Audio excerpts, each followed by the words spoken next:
What's up, and welcome back to the Section 10 podcast, episode 533, presented by Underdog Fantasy. It is the home of your soon-to-be 2025 World Series champion, Boston Red Sox. My name is Jared Carabas, and I am a certified G and a bona fide stud, and you can't teach that. And this right here, this is Coley Mick, and he's 7 foot tall, and you can't teach that. Bada boom. Realest guys in the room. Steve, how you doing? Ooh, what up, Section 10 in the building? In the mother fucking building. Presented by Blue Moon. Suck one. Produced by Jake Yazzie. Fuck yeah. Well, we're in St. Louis for opening day. Yeah. I don't know why people have questioned this. It's very obvious why we're here. it's the Cardinals and the Twins. The Red Sox. The Twins. Yep. Yeah. All right. Yep. See you guys next That'll do it. That'll do it. Special guest today, Justin Havens, Woo! the Jayhay kid. Let's so honored to be here. Not your first Section 10 appearance. No. First one I think I've sat in on live though. Yeah. So obviously a totally different honor. Yeah. Yes. We're at the pitch. We're at the pitch in St. Louis, Missouri. Shout out to the state of Missouri. What a beautiful state, a lovely state. Beautiful city, St. Louis. Fucking, I love this city. Yeah. How many booms? 5 booms for St. Louis, Missouri. Thank you. People are pissed off that Tyler Milliken's not here. Not my fucking problem. All right, moving on. People were on Twitter this morning being like, I have no tea. I'm not listening. All right, then don't listen. Which I don't feel like I got the same support. My missed I know. episodes. Yeah, Coley missed you a were couple. in Hawaii voluntarily. He's in Massachusetts voluntarily. I guess. Ish, yeah. Yeah, I don't want to go down a whole 98.5 road No. again. Yeah, we don't have to do that. Let's avoid that this time. Yeah, we got to save I those. will. Now, first, Where do I begin? Yeah, he's got to save the paid time off. We'll have for things that aren't this show. What's he saving it for? Like a bachelor it's party? the All-Star trip. Sure. Right? The All-Star trip, which last year he did such a great job just getting violently ill. Yeah, and ruined just it. Sleeping. Ruined it for everyone. Yeah, he did contribute Actively avoided him that little trip. to that week, but it wasn't his fault. He did. No. Speaking of Tyler's paid days off, I believe the next one he's taking is for opening day at Fenway Park. Wow. April 4th, where Section 10 will be doing a live show at Game On in Boston, right across the street from Fenway. Tyler will be there. You got Coley, you got Steve, you got surprise guests. Yeah. I'm not going to be there. Okay. No, Yeah, good. no. Thank Christ. Surprise guests. I can't tell you. It's a surprise. It's better than me. Oh, Jayhay could be there. I mean, he might be able to be It's there. better than this pod. Oh, there's a guest. There is a really excited about. huge guest. Yeah. Yep. I don't know how we got this one. Yeah. Shout out to the talent bookers that we have working for us to be able to wrangle in one of the biggest guests I think we've ever had. Probably the biggest now that I think about it. Yeah. I mean, it's not The Rock, but it's kind of close. It's kind of close. In the same ballpark. Yeah. Now I So know I'm very this. excited for that. Tickets will be on Eventbrite. $10. I know we said we were going to make it 10 cents just as like placeholders, but the reason we're doing $10 is because we're donating all of it to the Jimmy Fund. Mm-hmm. So I believe it's 600 tickets available? 600 tickets available, hoping to raise $6,000 for the Jimmy Fund. Is that math correct? I was going to say that's real quick math. Yeah. Yeah. You nailed it. That's Yeah. exactly Stat- right. Research confirms. $6,000 is what we're hoping to raise for the Jimmy Fund. All the money going straight to the Jimmy Fund. No money taken off the top for the 10. So again, that is Game On, opening day, Fenway Park. What are we telling people? 11? Doors open at 9. Doors open at 9. I'll still be in bed, but you guys can come. Yeah. Show starts at 11. I'll probably get there at like 11:30.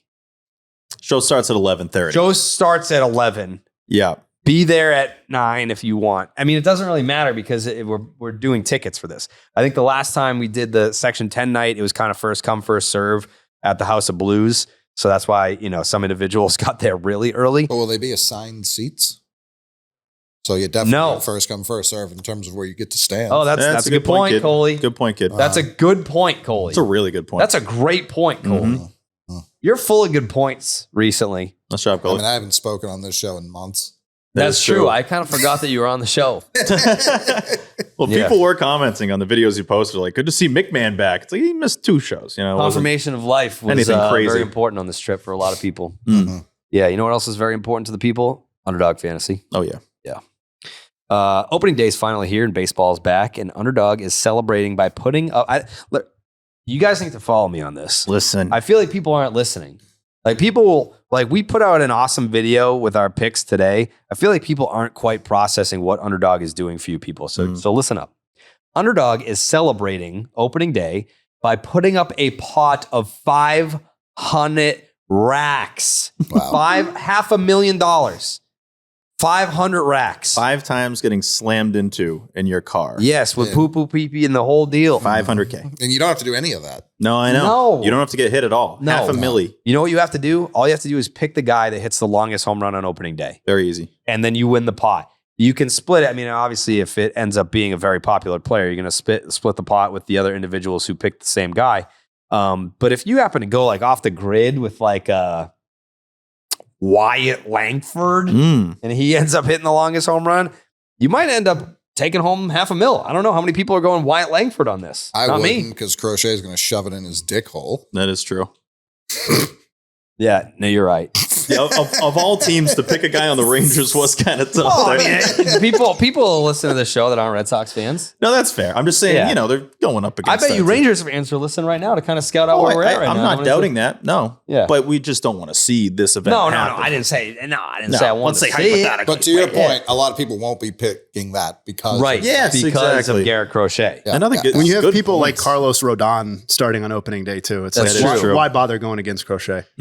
Thank you. Apply it to the player you think hits the deepest dinger on opening day. You can choose from any of their stats, not just home runs. If your pick hits the longest home run of opening day, you and whoever else took them will split the $500K, even if your pick doesn't hit. I think we made all of our picks. We put out the video today, but just to reiterate, Steve and I are going Yordan Alvarez. Coley is going with Trevor Story, and Jayhay is going with Vladdy Jr. That's right. There you go. Jake, who are you going with? Trevor Story, Jake. He's going with Trevor Story. He's on that Trevor Story train. Please make sure that you sign up with the promo code Jared. That's JARED to get up to $1,000 in bonus credits and a special pick on Underdog. That's Underdog Fantasy promo code Jared. I mean, think about it this way. There's so much data and information, and I know you love the data, Jayhay. I sure do. There's another reason why you're on the show today. Outside of you're in St. Louis with us, there's a multitude of reasons why you're here today. But you love the data, and if you were going to look at any type of data to make your pick on the Underdog Fantasy app, you would probably look at what? Exit velocity, barrel rate. Like, what are you looking at? Yeah, I'm looking at that stuff. I'm looking at the fact that, last year Vlad Jr. hit one of the 6 or 7 longest home runs of the entire season. I believe it was 471 feet. That was the one that went on the parking garage across the street at Fenway. So right over my head. He has physically got it in him within the last calendar year to do. I think that would probably take the cake tomorrow for longest homer. I'm looking at opposing pitchers. Yeah. You ran into the Garrett Crochet thing. There are plenty of more homer prone individuals going on opening day. One of them is Zach Eflin, who is the guy facing Vladdy Jr. So sounds like a good pick to me. You know who I wanted to take? And I didn't know we were both doing Yordan, so that kind of shows that we know ball. Because I think he is going to hit a moon bomb. Yeah. I wanted to take Hoskins. Going up Reese against Rodon, and he's hit some mega bombs in spring training. That's a guy that can get into him and really get into him. Yeah. Could see that happening. There's a guy we probably all should have picked, former Red Sox, homered 5 straight opening days. Tyler O'Neill. My concern is that he'll hit with guys on base, which we know he'll just ground right to second if he does that. Yeah. But if he gets up with the bases empty, he's probably going to put one like 7-10. Yeah. Do they open in Baltimore? Is that where they start? No, they're in Toronto. Oh, okay. Toronto. There we go. We've known to see some bombs there. Yeah, big bomb. That's the other thing to consider, right? Like, you don't want to take a guy who's like a right-handed pull hitter taking, playing home games in Houston or something like that, because those home runs probably have a max distance that they're going to go based on the shape of the field. Yeah, what did they clock that Pujols one off of Brad Lidge at? Like 340? Yeah. Clearly went by 900 feet. They had that in the Crawford CS or whatever. boxes. Yeah. Like, just got out. Yeah. Thing broke the train up there. Like, yeah, that was insane. Yeah. There's a lot of picks. I don't think people, you did a really good job of reading that, Jerry. Thanks. There's a $500,000 on the line. $500,000. People need 500K, to grasp, 500 like, racks. if you pick a random person Yeah. that other people aren't picking, you get all the money. All the money. You get $500,000. All the I think Rhys Hoskins is a one of those picks where it's like, yeah, why not? I don't think he's like a random guy, but I don't know how many. Not a random guy. He's on a random team now. I don't think everyone's going to pick Rhys Hoskins. So, like, pick him. He hits a bomb off of Rodon. You might get like 200 racks, dude. Well, that's me and Jake with Trevor Story. Yeah, true. People are just down on my guy. Story. People are down on my guy. Who do you think is the most random person that could go. do it? Yeah. I think it's going to be like a backup catcher, like someone who's not scheduled to start. I think it's someone who's not scheduled to start. If you pick someone who like has a high chance of coming in, Someone just comes off the bench and hits Yeah. one 480. Yeah. Because like I'm trying to think of guys who have gotten off to like random hot starts over the years. Like Chris Shelton comes to mind. Yeah, sure. He would have been a Story perfect was pick one of for those this. guys. Oh, Yeah, you're not wrong. Yeah. But like, was it Dimitri Young had a crazy hot April one year. So someone like that, someone who at the end of the month, people are going to be like, well, if he goes at this pace, he's going to clearly win MVP, shatter Bonds' record. And then we never hear from them again. yeah. Old meat hook reference. That's a good one. Yeah. By the way, Hoskins 3 for 9 with a homer against Rodon. Yeah. Now everyone's going to pick Hoskins. You gonna pick? hyping him up. Switch your pick to So Hoskins? don't pick Hoskins. Yeah, the I money can't change dried it. up there. It's in the Yeah. graphic. Like, we can't change it at this point, but I probably should have. Is Nomar Mazzara still in the league? They say Garcia Parra. I'm like, he's not. No. He's Is Nomar Garcia It's Parra like, still in the definitely league? not, dude. You should know that. Is Nomar in the league? Because I'd pick him. That guy was sick, dude. He's not. Is there any thought, Jayhay? The Dodgers do play tomorrow, right? Yep. So At 7 o'clock. them already having the first two games under their feet, they don't have like the opening day jitters or anything like that. Could they be more prone? Not even just because of the talent on their roster, but them being more likely to have a guy do it. Already locked in and ready to go. Yeah. I think there's merit to that idea in a vacuum. My problem is similar to the Crochet issue, which is that they're going up against Skubal. I could see that. Yeah. I could see that. But maybe that lends to the idea of, digging in on a candidate that's kind of unlikely. Maybe you Right. find maybe like, maybe Kike will play, Oh. And he hit a home run in Japan, a long one. as he sure did. Yeah, he did. Anyways, Justin Havens is here because he's here, and he's also here because on Baseball is Dead, he went dummy stupid on his picks. He Mega went, homer, this Oh guy. my god, he I was he feeling went ultra stoopy, and he picked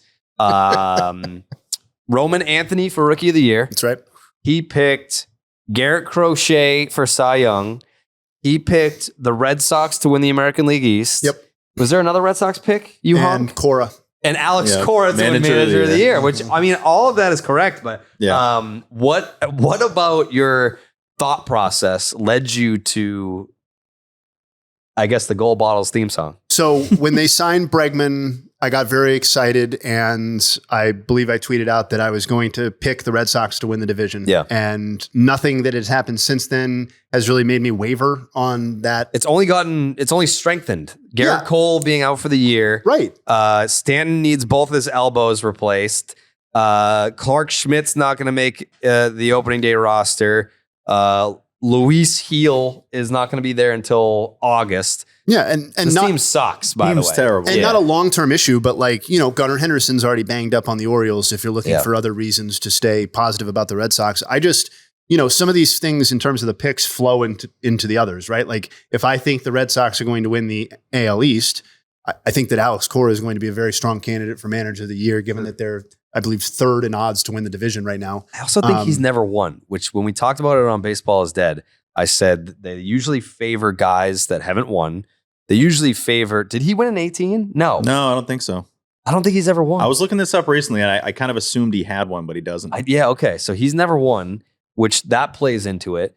And they don't like to typically give it to the same guy over and over. So it's almost like it's his turn versus like if the Red Sox have like a half decent year, I feel like it's like, well, he needs one. Why am I blanking on the Royals manager? It was Quatraro. He might be up. If they win the Central, it kind of feels like, because I think when he took over, they were second last Ned year. Yost?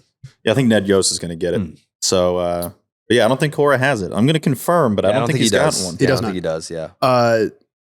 Yeah, and I think, like, listen, Garrett Crochet has an argument as the most dominant left-handed pitcher in the game, like present tense, and not even much of a projection thing. And I think there's lots of reasons to think that he's going to build on last year and that the, kind of clunky, kind of low usage finish to his season as the White Sox were wrapping up the worst season that any of us will ever see in baseball history. Well, hold the phone. They might be even worse. They don't have Garrett Crochet. No, I believe their prediction was that they would be better.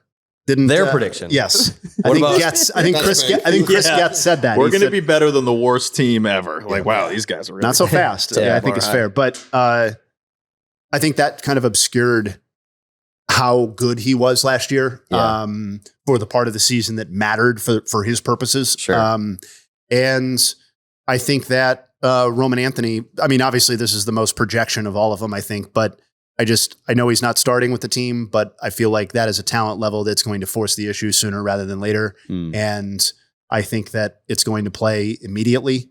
And if I think he's going to get 500 plate appearances, which that's how I feel right now, obviously that could change. So what does that, if he's 500 plate appearances, what does that mean? That late May? It's up pretty quick. Also, what does that mean for the outfield? That Rafaela is just not going to play? Yeah, I'm not like necessarily projecting any one individual thing to happen. But I think a combination of injuries, trades that become available, poor play by people that, we're not maybe anticipating right now. I just think the opportunity is going to come. And I think he's too fully baked as a product to spend that much time in the minors. I just think it's going to force itself. I think he's going to be playing first, Boston. Yeah, DH. I think they're going to move Devers off of DH now. I think Raffy gets traded, and Anthony's. I guess there's a lot. Yeah, there's a lot to talk about. I mean, this is the predictions pod. We're going to get into our predictions, and for those who are upset that Tyler's not here, we will be getting into Tyler's predictions as well. But I'm predicting he's not going to answer. That's going to be my prediction. If I call him, yeah, not just of you calling him. I can just see him doing something so he doesn't pick up the phone and then he misses that part. Maybe. An early prediction. That's my first one of the day. That's a good prediction. Thank you. Yeah. But I think when you kind of look at this, Roman Anthony situation and him playing himself here, Marcelo Meyer was the guy that had the hottest spring. He did. Yeah. It's like, I totally agree with you. Like, I think Roman Anthony is going to be a guy that plays himself onto the roster rather quickly. But I mean, what do you do with Meyer? It's an interesting, I don't know. Like I said a couple episodes ago that I'm gravitating towards Meyer as my guy from the big three. And I'm just looking at the situation being like, where does he fit? And I don't want it to become a situation where it's like, well, he's the obvious trade piece. I do not want to trade Marcelo Meyer. I want the big three to be at the big league level together for a long time. And like when he was coming in, there were a lot of lofty comparisons, like draft time. He has that big lefty swing. And then I think you saw it in Mexico the other night. That was a Corey Seager swing. I'm not saying he's going to be Corey Seager. Obviously, it's an MVP, one of the best shortstops. But that was what you saw years later. And I think people cooled off on him because Christian Campbell, who was not part of the big three at this point last year, it was Teal, who was that guy in the big three. What was I saying about Meyer? That he's sick. No, Christian Campbell got to AAA last year because Meyer got hurt. Yeah. Never reached that level. It was kind of given that it was Teal, Meyer, and Anthony who got that promotion together. Christian Campbell kept raking in Portland, and they were just like, well, if we know Meyer's not going to play, here you go, Christian Campbell. And his ascension has kind of surpassed everyone to the point where they think Meyer's expendable, and I think that's really dumb, idiot way to think about things. I haven't seen anyone smart say that yet. Correct. Yeah. Correct. That's comforting to know that the people that can actually make these decisions we haven't got any Buster only leaking reports about the Red Sox considering Marcelo Meyer as a trade piece. But anyways, Can I just ask?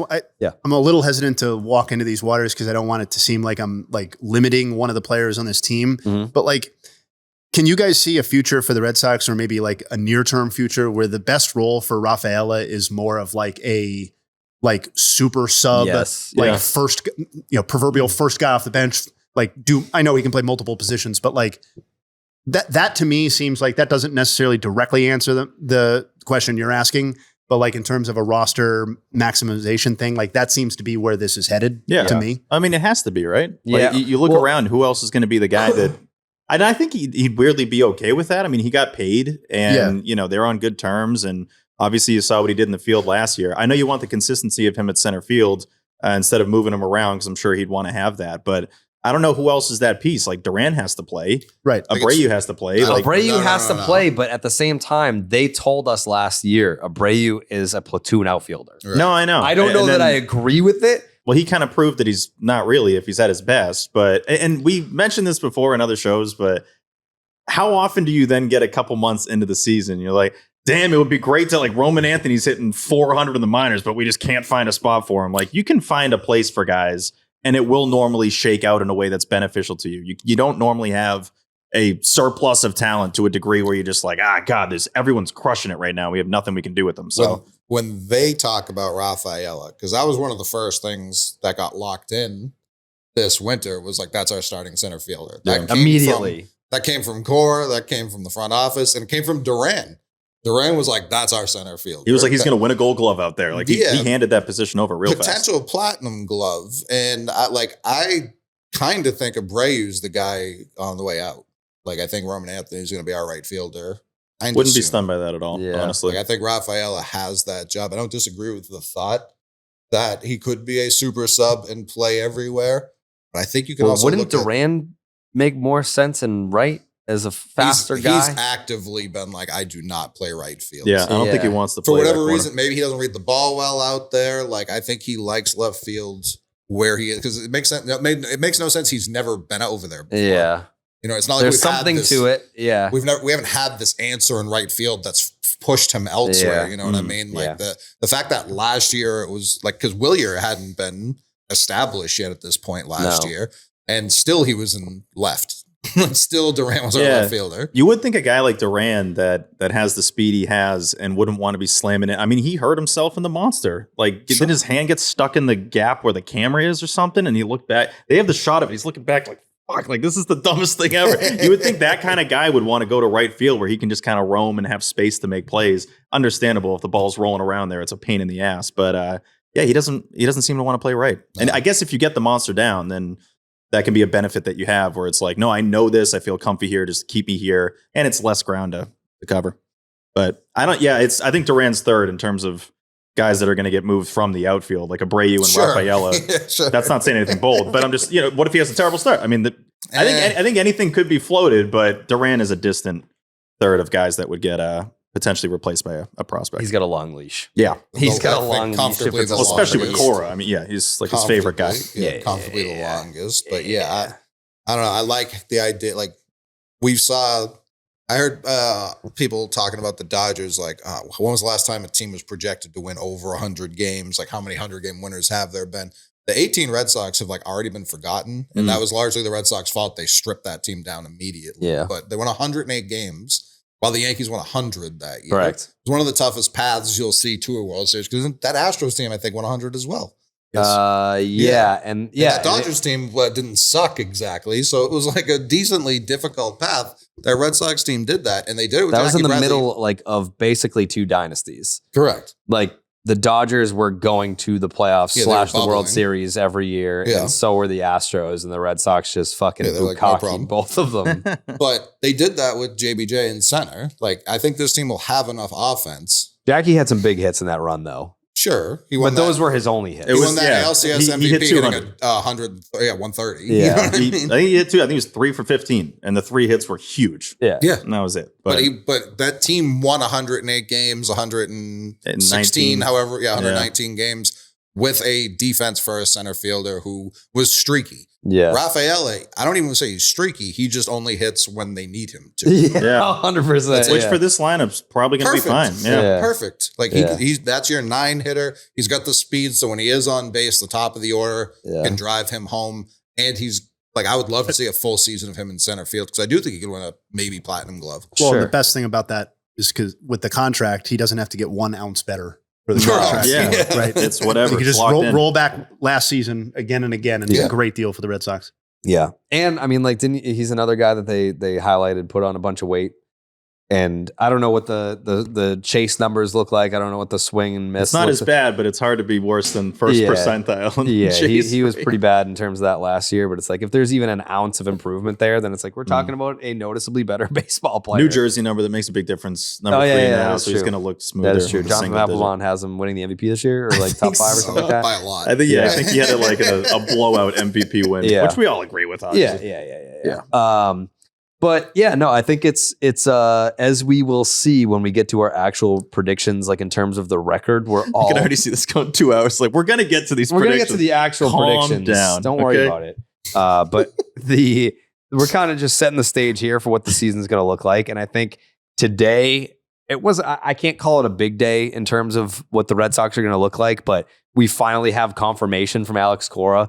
Like, hey, Alex Bregman is our third baseman. Yeah, we know. And Raffy's going to DH. What did he say? We're in the winning business or something like that. We're in the business of winning something or other. It's like, yeah, no, we completely understand. Contrary to what some other folks were saying about Raffy being too young to transition to designated hitter, he's the same age that David Ortiz was when he transitioned full time to designated hitter. So the core quote. Go ahead. We are all in the winning business. He understands that. That doesn't mean that he's going to be happy about it still. No, like it really means nothing, honestly. It's like, I would hope you're in the winning business. Like, that would kind of suck if you're in the losing business. Yeah, I mean, who's in the losing business? I guess Aaron. The White Sox are in the losing business. Yes, Boone, passionately. But they're not going to lose as much, apparently. So that's good for them. Pretty much everyone involved with the Yankees. Yeah, true. A lot of losing. Yeah. Unfortunate. Yeah. There's a lot of winning with Blue Moon. Yeah. Yeah. I always think about that. Yeah. Yeah. Because we got some Blue Moons here. I just finished. Oh, there you go. Yeah, that's a moon. Yeah. Blue Moon, as everyone knows, was born at a ballpark at the Sandlot Brewery in Denver, Colorado. So it's no wonder why you crave it. It's bold flavor. It's zero A wonder. bright explosion of color. An iconic 20 orange minutes. slice ritual guarantees a one-of-a-kind beer experience, perfect year-round. And for the moments that you want a lighter option of your favorite beer, reach for Blue Moon Light. It's a refreshing wheat beer brewed with real tangerine peel for a lighter, exceptional taste at only 95 calories. The deal. When did we're in the middle of this? When did Rob Manfred become a junior? He's never had junior. He very clearly told him, make me junior. He's never been a D either. No. Middle initial guy? No. This absolutely Robert, came from him. He's like, and he from was now never on, a Robert. No, it was just He Rob was Rob Manfred. Manfred. This says Robert D. Manfred Jr. They've added 6 letters to Rob Manfred's name. This is for like, no reason. This is like a producer just like went to his Wikipedia. and Being a copy and junior's pasted. in right now, I think. Yeah. There's a Oh, chance big that he time. said like he's rebranding. Like, no, I'm Robert D. Manfred Jr. now. Yeah. Like you got to I'm call not me by the Rob full name. Manfred. I'm Robert D. Yeah. Whatever Manfred issues you Jr. had with Rob Manfred. Not my brother. Yeah, take it up with that guy. I don't That's know my that. dad. Idiots. Yeah, go yell at I'm him. junior, you moron. Yeah. Inspired by the beer you already love and available year round, a wheat beer from Blue Moon with exceptional taste and only 95 calories, Steve. Nothing compares to the great taste of Blue Moon Light. Brightly brewed with real tangerine peel, tastes light and refreshing. Blue Moon made brighter. Get Blue Moon Light delivered by visiting get.bluemoonbeer.com/Jared for delivery options. That is get.bluemoonbeer.com/Jared. Blue Moon made brighter. Celebrate responsibly. Blue Moon Brewing Company, Golden, Colorado. The thing I love about Robert D. Manfred Jr. Yeah. is that he never looks like he wants to be anywhere he is. No. Every time they show him, he's like, well, I mean, what are we going to do? Like, this is fine. We're good. We're going to figure it out. And we got the bargaining deal coming up in 2 years. Like any shot I see of him, he wants out. What was that? Ooh. Yeah, what do you got? We got an advanced screening for the Red Sox Netflix. That's definitely an ooh. Yeah, it's an ooh. The first 4 episodes Ooh. of 8. Ooh. Yeah. I have the first 4 of 8 episodes available to screen for you. I'm going to watch those. Ooh. I mean, wait. I don't know if they're attached on this. Ooh. Oh, I have to agree to the terms. Ooh. So let's agree to the terms and then we can watch them tonight. Are you a Simpsons guy? No. This is very Treehouse. I bet you the terms probably say I can't show anyone else. You try to get your name I on mean, we're it. in it. Well, no. I'm saying, yeah. But like, do I have to watch this in like a room by myself, or am I like legally? Can they sue me if I'm like, hey, They'll probably I kill put you. it on my we laptop? can but, look like, through your window. all I the think homies you just were in can't the room. screen it I just can't for like show the public. Yeah. Yeah. You can't like announce, hey, we're watching this. If we happen to just stumble into the hotel room and watch, I think that's legal. Yeah. All right. Ooh. Yeah. Ooh. Oh. That's big news. But before we lose track, I did some quick research during the ad read, and Robert D. Manfred Jr.'s father Yeah. is in fact Rob Sr. Okay. Yeah, his name was Rob. So this is legit. Yeah. What's the D? It seems that way. Dean. Dean. There you go. Oh, Shout out, Dean Dean. building. Robert Dean Dean machine. Manfred Jr. There you go. Just look at him. He doesn't want to be there. No, he never he wants doesn't. to do This any is of this. a weird camera angle. It's too. terrible. It is way too high. He looks like a little child. I know. Yeah. Shirt's a little tight. Yeah, He's got the shirt's a little belly tight. showing. He's got his titties out. Just Junior's boobs are just hanging. Why is his desk behind him? What is he sitting at? I don't know, man. It's very rare. So he pulled his chair in front of his desk to I don't do know, this. brother. I don't know. No, about because that's this the one. back of it. The whole office is back there. Yeah. Yeah. There was speaking of research, Jayhay, we asked you to compile some data before we started Section 10. And it was because Christian Campbell is officially on the opening day roster. Coley seems to think that David Hamilton might be playing second base on opening day. So we didn't say that. I asked because it's a righty-lefty. Matt, we were talking I know about what you how said. they're only No, I know what pitching you said. You righties put in doubt in my Texas. head that Christian Campbell would be the opening day second baseman. No, I doubt it. You did. No, You I'm doubt saying that you doubted you doubt that you put doubt in my double head? doubt? I doubt that he's not going to start. So you think Christian Campbell is going to be the opening day second baseman? Yeah. Okay. I thought he was doubting the It doesn't doubt. matter anyway, because I don't know that David Hamilton's going to appear on this list. We had Justin Havens definitely look up the list of opening day starters for the Boston Red Sox at second base since Dustin Pedroia's last season at second base as an opening day starter, 2017. My sausage pizza is my favorite pizza. Favorite pizza, sausage pizza. So we're starting with 2018. Yeah. Do we want to guess? I Yeah, think it's Eduardo noontime. Nunez. Noontime. I think it was Nunez. We're in gonna try and 18 guess these. and 19. I believe so too, yes.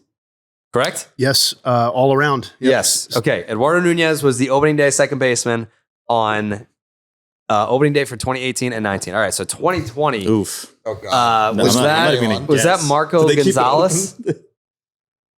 Was it? No. 20. What was that asshole's name? Marco Hernandez? Was it the I'll tell you if you get it right. Hernandez wasn't around. Was on it the 2020. horse? Ice Michael Horse in Chavis? 2020? Yeah. Was it Chavis? It was not. This one's really hard. I bet there's a lot of people I will listening that say don't know. he started this game at first base. Okay.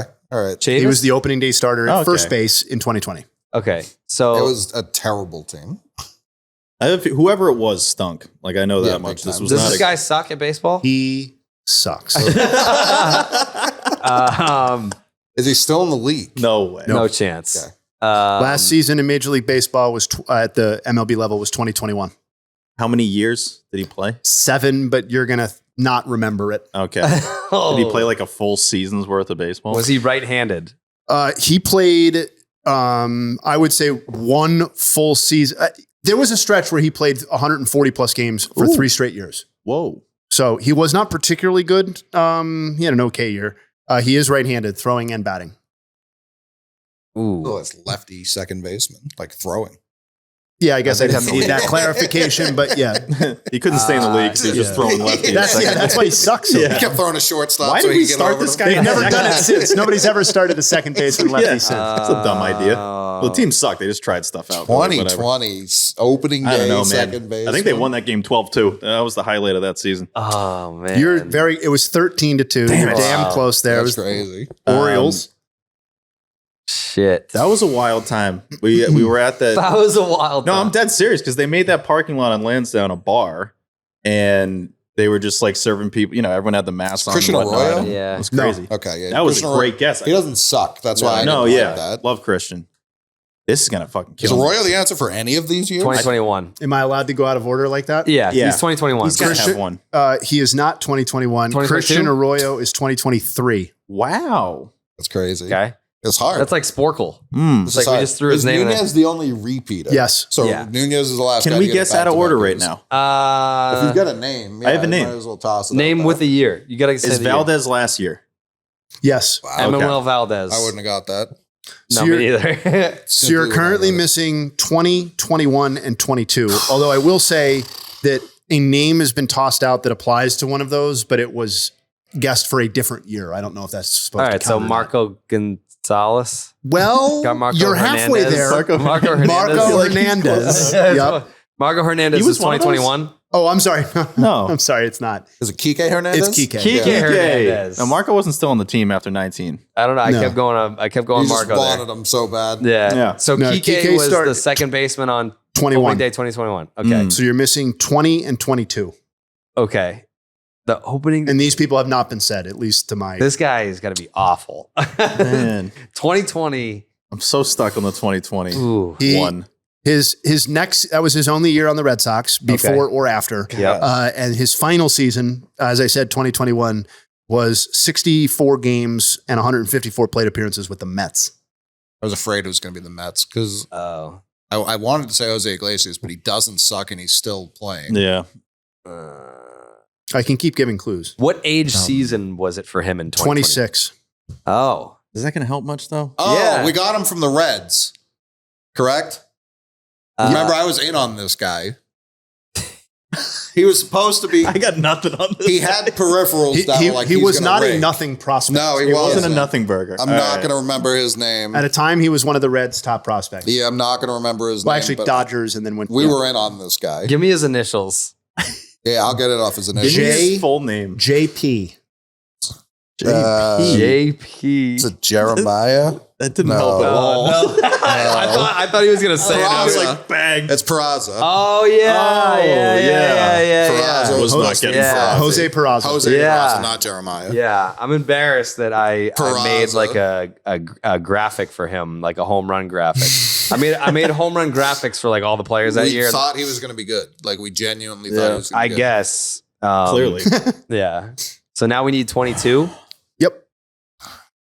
and you're sure it's not Marco Hernandez? I'm 100% sure. After 19.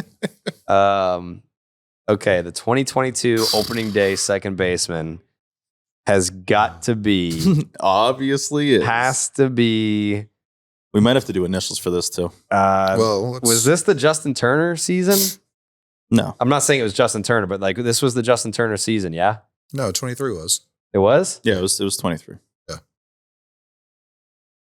It was 2 years ago. This is a last place team. Well, so they're coming off the ALCS run in 21. And it's not Christian Arroyo. So 'cause this he was is 23. Big Heim hours. Yeah, I almost would have thought that it was Kike again. No, he's- Kike moved to center for yeah, the I was opening gonna day say this he's year. playing center. Hmm. Right, he was mic'd up in that Yankees series. Who else was on this? How old was this guy? How old was this guy? Let me pull it up. Hold on. Yeah. How many years? He was 20, his age 29 season. His age? I'm excited for when we get to initials. I think we're going to get it. yeah.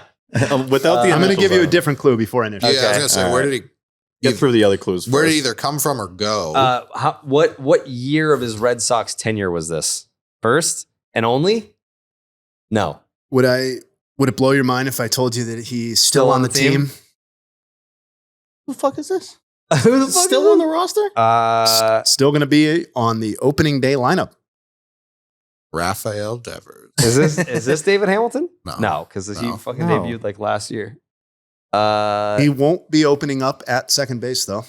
It's got Oh, it's Trevor Lowry. Story. Oh, Duh. yeah. Oh, duh. obviously, we're idiots. There's a lot of Yeah. people that were like, guys, come on. Yeah, the no, Story that's Xander thing. Yeah, Damn that's it. bad. Damn That it. was bad. That's that awful. was the easiest. easiest one. Oh, Yeah. when you said TS, we would have gone nuts. That's what I was worried about. Yeah. Yeah. That sucks. Comfortably the easiest. Oh, of them. man. That We was don't bad. know ball. I think we have to end it. No Yeah. predictions. This show sucks. Why do I like this is why if T were here, he would have gotten all of these immediately. He would have just rattled them off by year. Yeah. Like, Peraza, he would have been pumped about that. oh, guy. you would have loved Peraza. And you know what? He actually had a 900 OPS in September the year before. While we're here, quick redemption opportunity. Yeah. Can you guys name who started at second base before Pedroia's streak started? Yeah. So what Scooter? year was that? 06. Yeah, it was Alex Mark Cora. Loretta. You're Loretta, back. there you go. You're back. Yeah. A real fan. Yeah. Did Cora get the start in 07? He had to have. He must have, yeah. Well, no. no. Just Pedroia. It was Pedroia from 07 to Pedroia's 17. run started in 07. Interesting. It was 10 years, right? Yeah. Yeah. Yeah. Mark Loretta was an all-star It in was 06. Yeah. And then 05 would have been what? Tony Graffinino? Nope. Tony Graffinino, I know, played second base in the playoffs in 05 for the Red Did Sox. Scootero get that? No. No, that was before. This Uh, was Scootero. 10. Right, Scootero was like, I mean, postseason hero for sure. Still Bell. Oh, Jed Lowry? What'd you say? Bellhorn? Yeah. Jed Lowry had a moment. Bellhorn still. yeah, There but we they go. traded him to the Yankees that year. Right. Yeah, it was Bellhorn in 04 and 05. Yeah. All right, that'll do it. Yeah. Yeah. Talking second. Talking second with the boys. I'm hoping this is the start of a 15-year run for Christian Campbell a second. Could be. I don't want him moving around. I think I'm a hard out on versatility. Yeah. We've been pushing not just the Red Sox, like baseball's been pushing versatility. And then when you look at good teams, there really isn't any of it. Mookie Betts has been almost broken by his attempted versatility. He was the best right fielder, like really any of us have ever seen. And they were like, what if you played short at 31? Like that was dumb.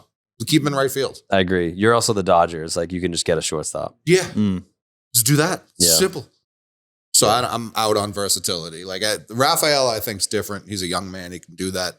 I would love it if Christian Campbell was just, obviously the play has to match. Like don't just give him the job if he stinks. But I don't think anyone here is expecting that. Well, yeah, you want versatility to be your depth.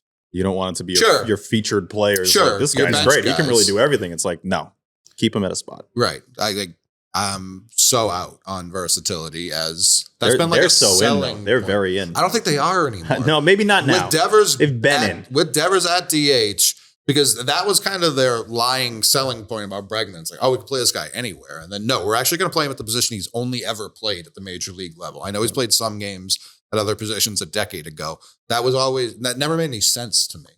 Story's your shortstop. Christian Campbell is your second baseman. Tristan Coss is your first baseman. Durant left. Like, lock those in. So then where does Meyer fit in? I think Myers. I think it helps when you bring him up as a platoon guy because he's a lefty and Story's a righty. He's afraid to say it. I know. I was like, he's going to say it. He's going to say it. I mean, it's so obvious. As a reformed Trevor Story guy. Yeah. I'm the Trevor Story guy. I Yeah, understand that, but I mean, I was so ready for you to say it. You didn't say it. I genuinely think that though. Like Think what? if Story's healthy, I don't think I've ever heard him say that. No, if yeah. Story's healthy, well, Yeah, we're it's- changing the that's game. It's usually when he's not healthy. When he's not out there. This is the plan. we Yeah. talked to our guy. He said he took different care of his body this offseason, more prepared for it. If he's going to be healthy, in years past, my biggest problem with the Red Sox is they were very reliant on Trevor Story's offense, which is an objectively stupid fucking way to build a baseball team outside of Coors Field. Very dumb to be like, oh, this is our 3-hitter. No, bad, dumb. That's not the case right now. We don't need Trevor Story's offense. Whatever we get from him, It'd be nice to have it. But it's a bonus at this point. Well, it's less of a bonus because he's right-handed. Sure, but now later in the year, because Meyer, as I was saying before, has not touched AAA. I know they don't like jumping for the Red Sox. They don't like jumping guys from AA to the majors. Christian Campbell, Roman Anthony got their at bats. Betty AAA Teddy did last year. Yeah, Betty that was Teddy be 2 fun. regimes ago. You know what I mean? Like very different. That regime won a World Series, though. I don't disagree with the thought process. I wanted Roman Anthony on the opening day lineup. I got kind of crazy watching those Mexico games, and I was envisioning, and this is a bad thing because we just had him on the show. We're talking very positively. I don't want to throw this out there, but I was just doing Because they weren't speaking English. Just doing a dumb hypothetical. Yeah, that's why.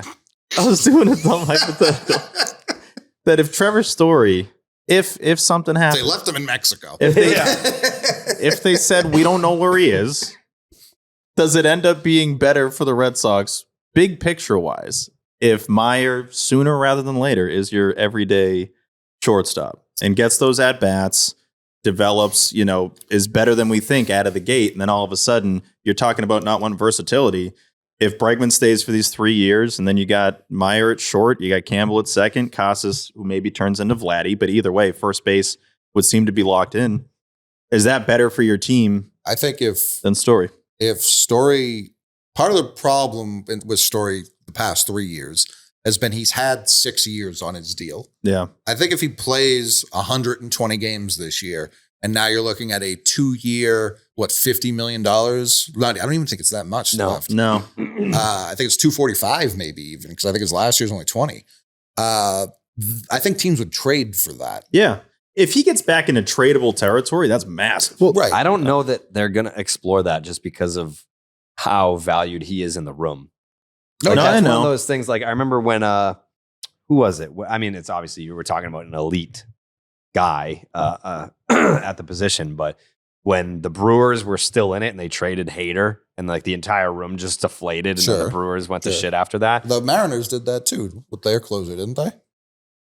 They traded had like did. Munoz, like waiting They in the did, wings. but like the GM like yelled at the team because he was like, "You guys aren't good enough to complain about this." yeah, That was the story. yeah. I get, but like with the Red Sox, it's like I feel like even though Trevor Story hasn't been on the field much, he's kind of still like looked at as the guy. For sure. He is. And even if Bregman takes on that role, he's got a guaranteed 1 year here.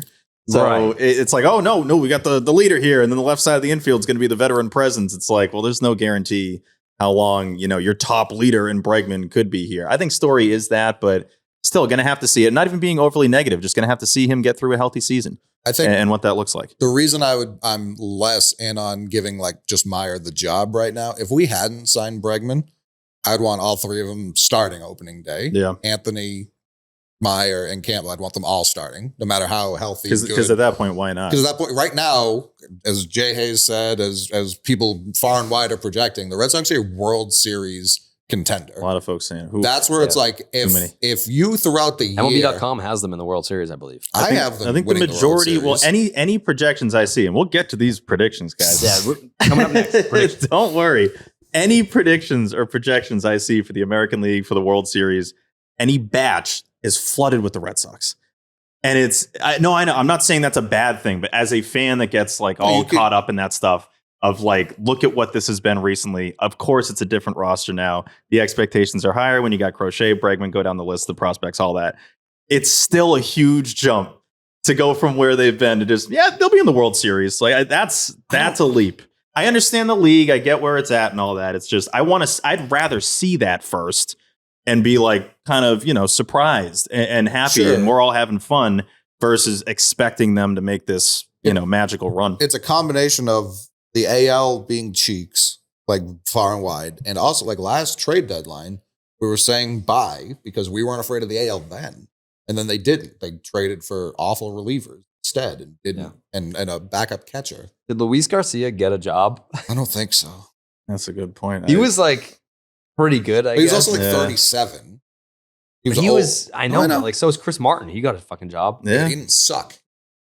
He wasn't great. Wasn't Even as at good. that, He was better than Luis Garcia was with Yeah. the Red Sox. Yeah. Did Luis Garcia get a job, Jayhay? I know Sims did. I know there's Sims went to the Nats, I think. maybe that's what I'm thinking. I was going to say one of them signed with the Nats. Yeah. Either way. Either way, a lot on the line here. Yeah, a lot on the line. We're going to get to these predictions. we're going to get to the predictions right Yeah. after Steve talks to us about Via. Right, Steve? Absolutely, Jared. Yeah. That's what I'm going to do. And I'm going to do it right now, brother. Yep, that's right. Come on now, man. You know, Tell us. I'm about to do that. Say it. Right. Say what you've been meaning to say about Via. Now, should I just say this right now? Say it to everyone back at home. All right, I'll just say it right now. People want to talk about Via. Let him do it. I'm gonna say it right now. Say it right now because I feel like you've been holding back a little bit. I love Via. Yeah. I think Via is absolutely incredible. Yep. Just an awesome product. Speak on it. Life moves fast, and sometimes you just need a way to relax, recharge, or stay focused without making things more complicated than they already are. You ever try meditating but then get stressed about how bad you are at meditating? Same. I do that all the time. That's why I love Via, because they actually make feeling good easy. If you haven't tried Via yet, you're seriously missing out. Whether you need to unwind, refocus, or just pretend you have your life together, that is totally me. Via is here to enhance your everyday, and let's be honest, probably your night too. Remember, when you could function on 4 hours of sleep, also known as remember when you could function on 4 hours of sleep? Yeah, those days are gone, but don't worry, Via's got something to help you sleep like a log, or at least stop waking up feeling like one. 500,000 happy customers can't be wrong. Via is changing the game in natural wellness, combining high-quality, hemp-derived ingredients with powerful cannabinoids to create real effect-driven results. Want better sleep, more focus, a little boost in the bedroom, hey-o, or maybe you just need to chill out because your stress levels are currently at screaming into the void status. Whatever you need, Via has a solution for you. And here's the best part. Via lets you customize your experience. Whether you're looking for daily wellness, laser focus, or deep relaxation, Via has it. With products ranging from 0 to high cannabinoid levels, they've got options for everyone. And you don't have to jump through hoops or get some weird doctor's note. Via legally ships nationwide, what the hell? Nationwide discreetly. Make sure that you get the nationwide version. No medical card required. No sketchy parking lot meetups. Just straight to your door with a worry-free guarantee. Not sure where to start? No worries. Via has a product finder quiz that will hook you up with the perfect match in less than 60 seconds. So if you're 21 or older, treat yourself to 15% off and get a free gift with your first order using our exclusive code SECTION10. That is section 10 at viahemp.com. Plus, enjoy free shipping on orders over $100. That's viahemp.com, promo code section10. Wow. Nationwide. Yeah, nationwide. Shout out to Via. And shout out to these predictions that we're going to get to. We're in getting just to a these moment. predictions. Before the predictions, Yep. Dodgers, Luis Garcia. Oh, I think it's Signed a Dodgers, minor league World deal. Series champions. You guys hear about these fucking Dodgers? Yeah. We got to talk about this team. yep. Yeah, Luis Garcia went to the Dodgers. On a minor league deal in February, and it looks like he was added to the 40-man last week. How good for much him. do they need? Do they need? Yeah, they need this guy too on top of everything else. I know. I was still flabbergasted when I saw Michael Chavis walk into the clubhouse when we were in the Dodgers. Yeah, clubhouse. that really impacted you. It did. It just really got to me. I was like, everyone's here. Everyone I is think the PR here. guy was like, "Why is this guy talking to me about Michael Chavis?" Yeah. Yeah. I could not believe Standing in front of Shohei's locker. Is that the ice horse is pushing Shohei aside? Yeah. Could not believe it. Yeah, we're going to get to these predictions in just a moment. But before we do that, it sounds like, actually, I think we can kind of confirm at this point, there will be no extension for Garrett Crochet before opening day. Some people were saying that this is a horrible thing. Other people are saying, well, what if they announce it after opening day? What if they've made some ground here? I mean, if you take Garrett Crochet at face value, he's kind of been saying in every single interview, like, yeah, we're not even fucking close, dude. Like, no, it's not happening. Which we don't know a big part of the story. We don't know if the Red Sox are offering him dog shit or if 4 for 70. or Yeah. if he's asking for like something he hasn't earned yet. And I don't mean that like I hope he gets paid however much he can't- wants, Sure. but like if he's asking for 300, like if he's asking for what I would Burns give it to just him. got, that's crazy to me. I don't think it's crazy to ask, because then if you're at least of the mindset that I'll meet in the middle, then like, would you give him 250? Because I would. It's No, hard to Burns expect didn't. him to That's more sign than a what Burns deal. got. I can't envision a What did Burns scenario get? where he It signs depends for on the two. years. Burns got though. like 240. Yeah, but he's 31. Yeah, it's Crochet's 25. Like, you would spread it out over more years and have Maybe. opt-outs I or just don't know whatever. if anyone's giving a pitcher like an 11-year deal. No, but I mean, what did Yamamoto get? 13? Somewhere around there. No. I think it was 12. Yeah, I think it was like 12, 325. Yeah. I mean, it's possible. It doesn't happen often. I mean, what was Cole was like 8. or 9 or something like that. Yeah. And obviously different age, the whole thing. But Yeah. I think Crochet's it's going to 25. start with a 3. I'd kind of be surprised. 3? What's up? Yeah, it starts with a 3. I think it's going to have a 3, the deal, the contract. He said. Well, I'm saying if he doesn't sign it now, I think it's going to go off this year, and then he's going to need a contract that's in the 300s. I would much rather. What do you got? Nothing. Go Oh, I ahead. thought you had a contract. I would rather him just pitch the next 2 years then. And Jayhay, just what have do him you for got on the 2? Garrett Crochet conversation? I think I'm closer to obviously this is a hypothetical. If the number is close to a 3, I think I'm closer to Coley's side of things, where I'd rather see the next 2 years play out and take your chances accordingly. Because He's gone if you do that. Yeah, I don't think he Fine with stays that. here if that happens. Completely fine with that. And I think you're getting 2 years of what should be some of the best, if not the best pitching of his career in a window where each and every win is extremely important to the Red Sox. Like, I understand the desire to have him be part of the long-term future. Mhm. If I was a Red Sox fan, that's also what I would want to see. But I do think it has to be on a term that makes sense for signing a pitcher with, I know the Is 250 crazy? I think so. He's fucking 25. so it would I'd be be stunned if he signs for Like, less than All that. right, hold on. Let me ask you this. Let's unpack this because Unpack it. Just we before we were get to it, let me ask we you were this. just saying you would have gone to 600-700 for Juan Soto, Yeah. and it was because he was like 25, 26. He plays every Why day. is it different for Garrett Crochet to go to 250? Once Like, that's too expensive? Juan Soto's already a Hall of Famer. Garrett today. Crochet very well could be. I think he's so far away. It's not even close. Like, I'm he's not got- saying there's no way he's to a know. shoo-in for the Hall of got Fame, the but I'm talent. saying a lefty that blows 100 and has For a sure. caper I mean, how 9 many of guaranteed Hall of Fame 19? pitchers are there at 25? Like, you obviously need to take a risk here. Sure, yeah. No doubt, Like, but- if you're gonna bet on one guy, like if I told you right now you have $250 million to spend on a young pitcher, you can only spend it on one guy. I'm giving you the $250 million. You have to spend all of it. Like, who are you giving it to? Paul Skeens. That's not an option. Yamamoto. That's not an option. Roki Sasaki. No longer an option. I'm not saying you didn't ask if there were options. You asked who would I give it to. These Well, are other names. Like, Garrett Crochet is going to be he's an option for you because he's on your team. Sure. But like in terms of like someone that's coming up, like Skeens is not coming up. Has he- Sasaki's not coming up. Has he been better in his career than Aaron Nola? No, Garrett obviously Crochet. not. No, of course not. It's- I mean, yeah, Aaron Nola it's a signed time what, thing. 7/172 Yeah, that last year? sounds very close, if not exactly right. Is he Old? 32? How old? Yeah, he's older. I mean, he's Yeah. definitely older. My thing isn't even so much the age. It's that like we've never seen a contract approaching $300 million given to a guy who had 2 full years of control left for the team. I'm not saying it can't happen. I'm not saying that he's not the best candidate to get that sort of deal among pitchers. He might very well be, other than Paul Skeens. But like Yamamoto was an open bidding Right. among all baseball teams, Right. right? This is one team bidding, offering a contract to one guy, and they are the only team that can do that right now. So, like, if he got a contract for $300 million, like if that was announced tomorrow before first pitch, that would be quite literally unprecedented in the history of baseball. We A also lot of unprecedented things are happening in baseball. But how many $200 million contracts are there even for pitchers that are going on in baseball right now? I think it's It's not 3. a ton. It's not a ton. And all of those were signed as free agents, Yeah. like with additional leverage. So I get that he wants to maximize And his wherever stuff. Shohei falls in that, obviously he's different. For But sure. That's like half of his deal. You Yeah. could argue he's Yeah. a $350 million pitcher.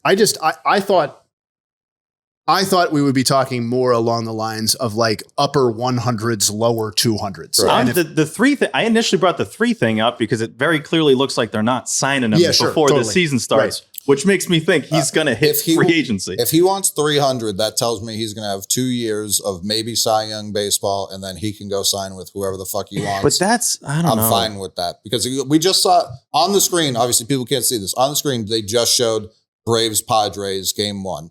Those 2 pitchers were Chris Sale and Michael King. Michael King and Dylan Cease are both free agents this upcoming free agency class. Neither of them are going to be anywhere near $300 million. I'd much rather sign them and have Garrett Crochet in his last year next year. But that's besides the point. The larger point, they re-signed Chris Sale a year before they needed to. And it's Yeah. the dumbest thing they've done outside of trading Mookie Betts in the last decade. I mean, different ages, different scenarios. But it was they like, did it before body they types. needed to. If they had waited because he got hurt, which could easily fucking happen here. I obviously don't want that to happen. Could easily happen here. If we don't sign Crochet now, which I'd rather sign him now. If we don't sign him now, and then next year he gets hurt, you're going to get him for dirt cheap.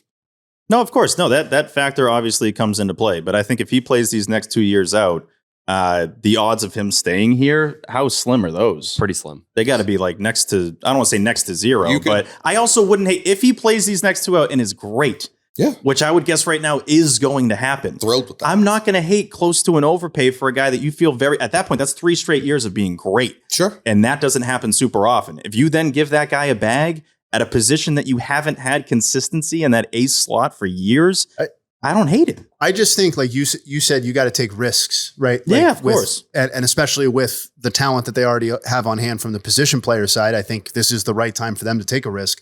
I just feel like giving Crochet $200 million 2 years before he's a free agent, that's the risk. What's he Like going that's like if I think it's a risk worth taking, though. But no, I agree. I'm saying that's the risk worth taking. I don't have any problem if they came out and said 7,200 Garrett Crochet's. Yeah. Agreed. I say that's the preferred risk. Yeah. Take I'm that saying one that's over. the acceptable level of risk. That's the risk that the Red Sox organization has been avoiding for a pitcher. Yeah. Going to $300 Take million that one over the 3. I think is a different level of risk, bordering on not necessarily a wise way to move forward building No. a It's team. also something they have never really come close to doing. So, and it's Price got 217. the 300. I'm saying, like, if the Red Sox gave a pitcher $300 million, we'd be like, holy shit. Like But- this whole time I've been thinking like 6,180, 7,180. That'd be the quickest yes ever. No doubt. And I think he should say yes too, though. Like this is a guy who has Oh yeah, no, that's a big part of 4 this. months of starting under his This is a belt. huge betting on yourself type of deal, which he Like- told us too. He understands, like, he plays a huge role in this, and if things go poorly this year, then there's 0 guarantees entering. It flips in terms of, like, all right, the contract extension talks aren't going to happen Yeah, if he crushes.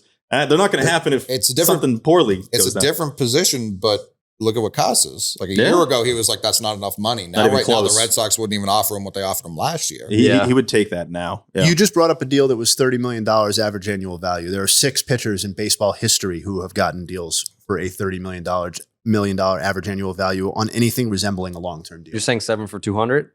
I think you said 6 for 180, right? Yes, You just, yeah, I was yeah, just yeah. using that as an example. Same Like, concept. the only pitchers to ever get $30 million again on a multi-year deal are DeGrom, Cole, Strasburg, Burns, and Zach Greinke. And David Price. And so then- there's the 6. Oh, Doesn't it Yamamoto's feel like- less I mean, than 30. Yamamoto is less The than fucking 30. Dodgers. If you Yep, look he's around the league, 27. though, like, this is the guy that falls into that category. Yeah, Like, I agree. Scooble. and of course, you have to do it. Yeah, Scooble too. But, like, you have to do it more than 1 year. I get that. But Like, you but play like, the risk game. Where does it land you? I don't another, know. like I'm more names because opening day, so all the good pitchers are here. Like Zach Yeah. Wheeler. Zach Wheeler never. What was his deal when he left the Mets? And the Mets were like, what I mean, crazy overpay. that's one of the great free agent deals in the history of baseball. Scherzer when he got the the best of Nationals, the that century. was getting chirped. Like if we sign Cease this offseason, because we gave Crochet what, like $3 million in arbitration this winter. This Sounds is where right. T would have the number to the dot. Yeah. And It's next funny year, just to think that 3.8. that's the number. 3.8. So next year he'll get like 8 to 9 somewhere I in think there. that's what he's making this year is crazy. That's where 300's an insane number. 'Cause No, I know. he's already It's a big locked in jump. for 11 over these next 2. So that's where you got to factor It's that a in. massively different number. You Of have to- course. that like with Devers, when they signed Devers, his last year of arbitration was folded into that. So that's where it's like, all right, we're at 211 so far. If we're going to 7, we're talking about a 5,160, 5,170 on top of that to get to that 7. If he doesn't want that, I can understand that. But if he wants to turn down 30 million AAV, that's insane. And the Red Sox should not overextend to 40. If we got him at the deadline in his last year, not him, any pitcher, any ace pitcher, we would have had to pay more than we gave the White Sox for him this winter, like for a rental. So I'm completely fine. Like everyone's, Sorry. Like if you pay that price, that doesn't bother me. For 2 whole years, that's a lot. That's exactly what I was going to say. I think the price paid is also a factor here because you get 2 years of ace level Crochet and he walks, like just play out that scenario. And you get the comp pick. I think the prospect package paid is totally acceptable for a big market like Boston. You better have a good backup plan. You get Cease and King I this know, hypothetically, offseason. yes. I'm just saying, like, you better have guys in place to fill that role because I don't want to go down that path again. That's also, I who's the agree. ace? I agree with like both sides. Like I'm picking parts of both sides that I agree with. And to Steve's point, if if you don't have some sort of contingency plan, if Crochet leaves, like you got the fan base excited where it's like, we finally got an ace, but it's like 2 years, then you didn't really get an ace. Like you got a Band-Aid. You rented an ace. How long was Beckett an ace? I mean, a good chunk. Like No. Obviously not just here. You know, It's like 03 to like. Oh, I'm talking about in Boston. no, yeah, I know what you meant. Like he was an every other year guy. Exactly. When Yeah. he got here, he sucked in 06. He was great in 07. He sucked. He was hurt in 08. He was great in 09. He sucked in 10. He was pretty good in 11. Then you traded him in 12. Right. So he was an ace 3 years. I mean, he was still like taking the ball on opening day, even No when he doubt. was about to have a shit start or For a shit sure. season. Sure. I'm gonna suck this year, but I'll take that. And I one. don't expect that for Crochet. Like I do think he's going to be a top of the league pitcher like everyone else. There's nothing saying he won't. I think if he's asking for $300 million, which he's completely entitled to do, the Red Sox would be insane to pay that. I would be surprised, and this is now we're just getting into Hypotheticalville. And we're going to get to the prediction. That's what I let off Yeah. with. We don't know who's asking No, I what know. and who's And offering guys, what. just like Sorry. shut up. We're Yeah, we're getting gonna to get these to the predictions. If the Red Everyone's Sox young. are offering like 6 for 100, he should obviously tell him to shut the fuck up. yeah, Like, that's, which would not be crazy if they are. no, that wouldn't be crazy at all. They're probably like, hey, we just gave Bayo, Yeah. 6 for 80? We're Not giving, even. It was like we're 6 for giving you 66. so much money. Like, what are you thinking? Yeah. So if they're like completely lowballing him, that's And they're probably playing that ARB number too. If like, look, you're making way more than this 3. It's like, yeah, dude, but the that's value pretty is insane. standard. Like that does get factored in across the league No, with it these kinds does. of pre-ARB extensions. But like they should be looking at 30 AAV, Yeah. which would again get you to like 172, literally the Nola deal, which I do think would be an overextension based off what Nola's accomplished versus him. No, of but you're course. projecting. You're projecting a 25-year-old. I think it'd be a perfectly fair deal for both sides. No, what I was going to say, getting into that hypothetical space, is that I don't envision, and again, this is just like based off of nothingness and us talking to him and how it seemed like there was some common DNA in those conversations. Sure. It did kind of feel like after we talked to him, and I always get sucked into this crap, I was like, oh, I Well, think it might actually happen. We Like, also had someone telling us like, hey, it's happening next week. No, and I then know. They were just wrong. Yeah, which tends to happen in this so space. that didn't help. It's going to go down, but I just don't think he'd be asking for something mega crazy right now. No. But it probably is in that like mid 2s, and they're like, we're not touching that. I think that's probably what he's asking for And I'm okay with them being like, you know what, we got you for 2 years. right now. Mid 2s would be tough. I would want obviously more of a preferable deal for the Well, team. Because if it was mid 2s, you would have just signed Corbin Burns True, or yeah. Blake Snell. For what, 7? Yeah, And then you get to keep the They prospects. tried to sign Snell. but they feel better. Like you'd feel better with Garrett Crochet. But, So like, it's those like guys, act it's like that.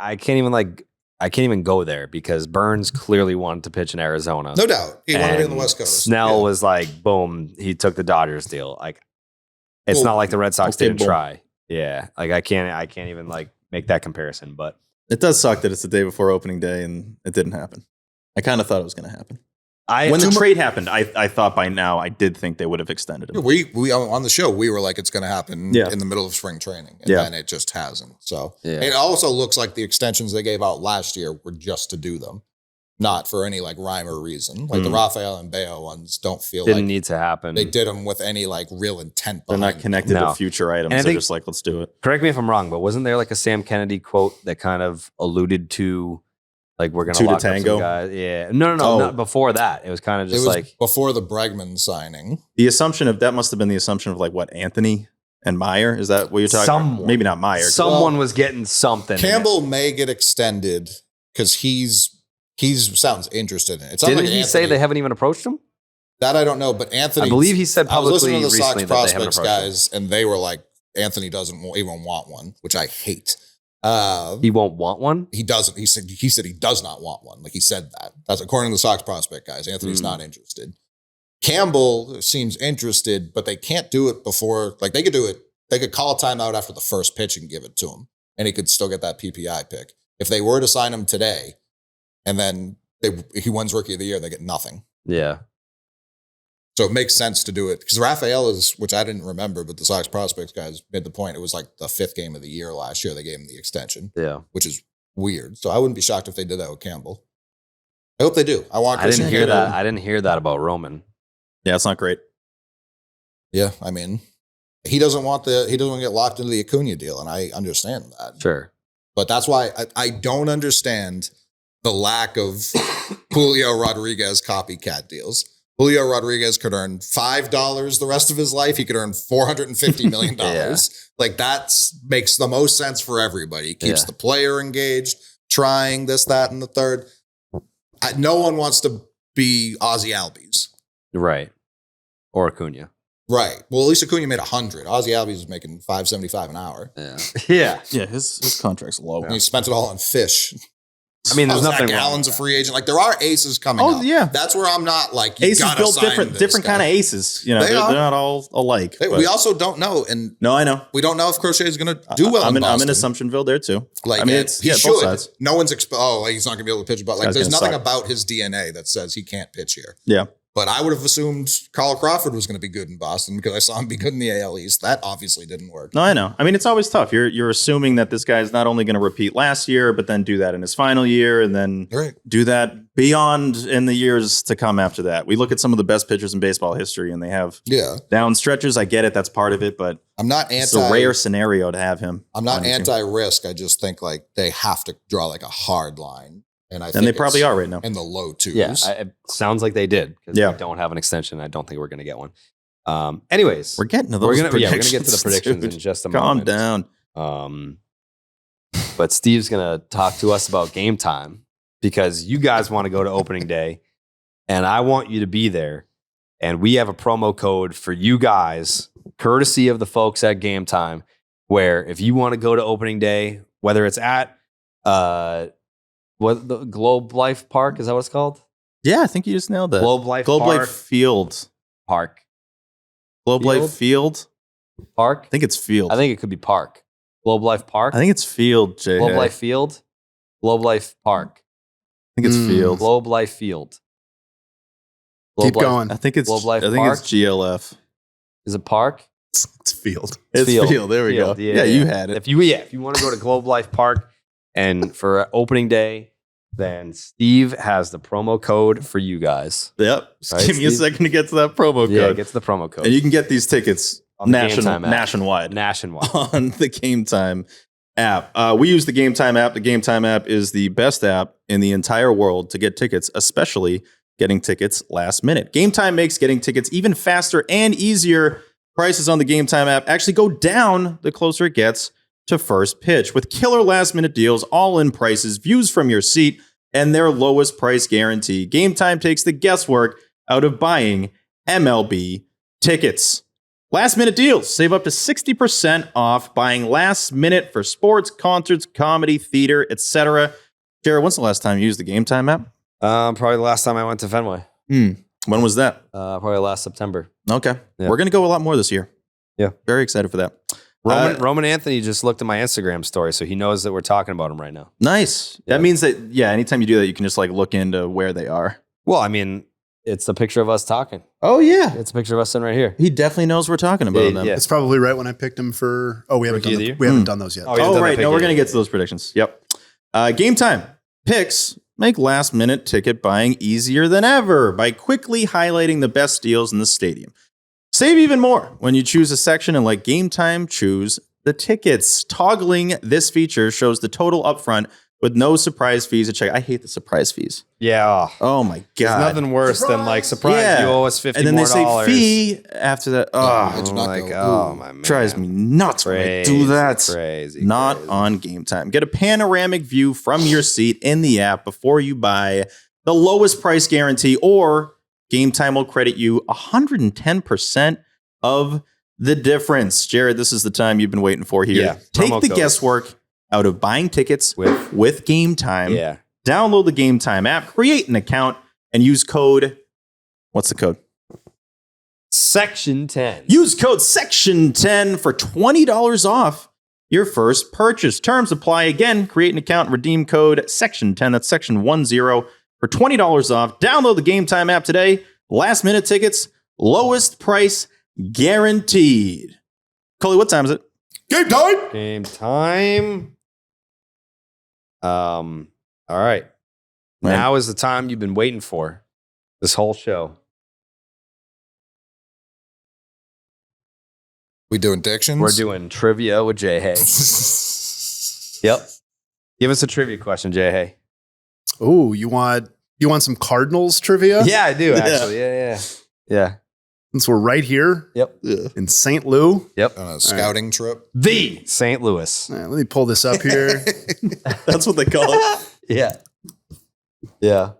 The St. We're also, I want people to know we're at the pitch, which is a bar. We're in a private room, and like the bar is bumping. People just keep looking in here like, what the fuck is going on? Well, they're looking at us as if while we're doing a show, we're going to tell them what we're doing. Hey, it's Section 10, Red Sox show in St. Louis, St. Louis. They're like, we know, St. Louis. obviously. People keep looking in here. They're like, oh my God, is that Section 10? They're doing that Red Sox podcast in St.Louis. The St. Louis. Yeah. All right, I got a trivia question for All you right, guys. let's hear it. Not including, I'm going to cut this off. This get a little harder for you guys. All right? Okay. Not including Bob Gibson or Stan Musial. Okay. Okay. Yep. Name 3 Cardinals Hall of Famers. Mark McGuire. No. Jim Edmonds. He's not in the Hall of Fame. Jim Edmonds, I fucking said. I meant like in the Cardinals. Oh, no, Hall of no, Fame. no, no, Oh, no. Cardinals Hall of Fame. Okay. Sorry. Are you saying the Ozzie Cardinals Smith. Hall of Fame or people in the Hall of Fame as Cardinals? Yes. Oh, sorry. People in the Hall of Fame as Cardinals. I'll Okay. reword that so it's clearer for tomorrow. My bad. Why would he be asking about the Cardinals Hall of Fame? Jim I Edmonds? got one, right? No, Jim Edmonds is Not in the real Hall of Fame. Ozzie Smith. Yes. Fuck. Do you know what year? 05 class? Something like that? I don't know. I didn't write that part down. yeah. I don't know that off the top of my head. There's got to be other Ozzie pitchers. Smith. When's Pujols up? Next year? Yes. Yes. Yeah. I'm gonna say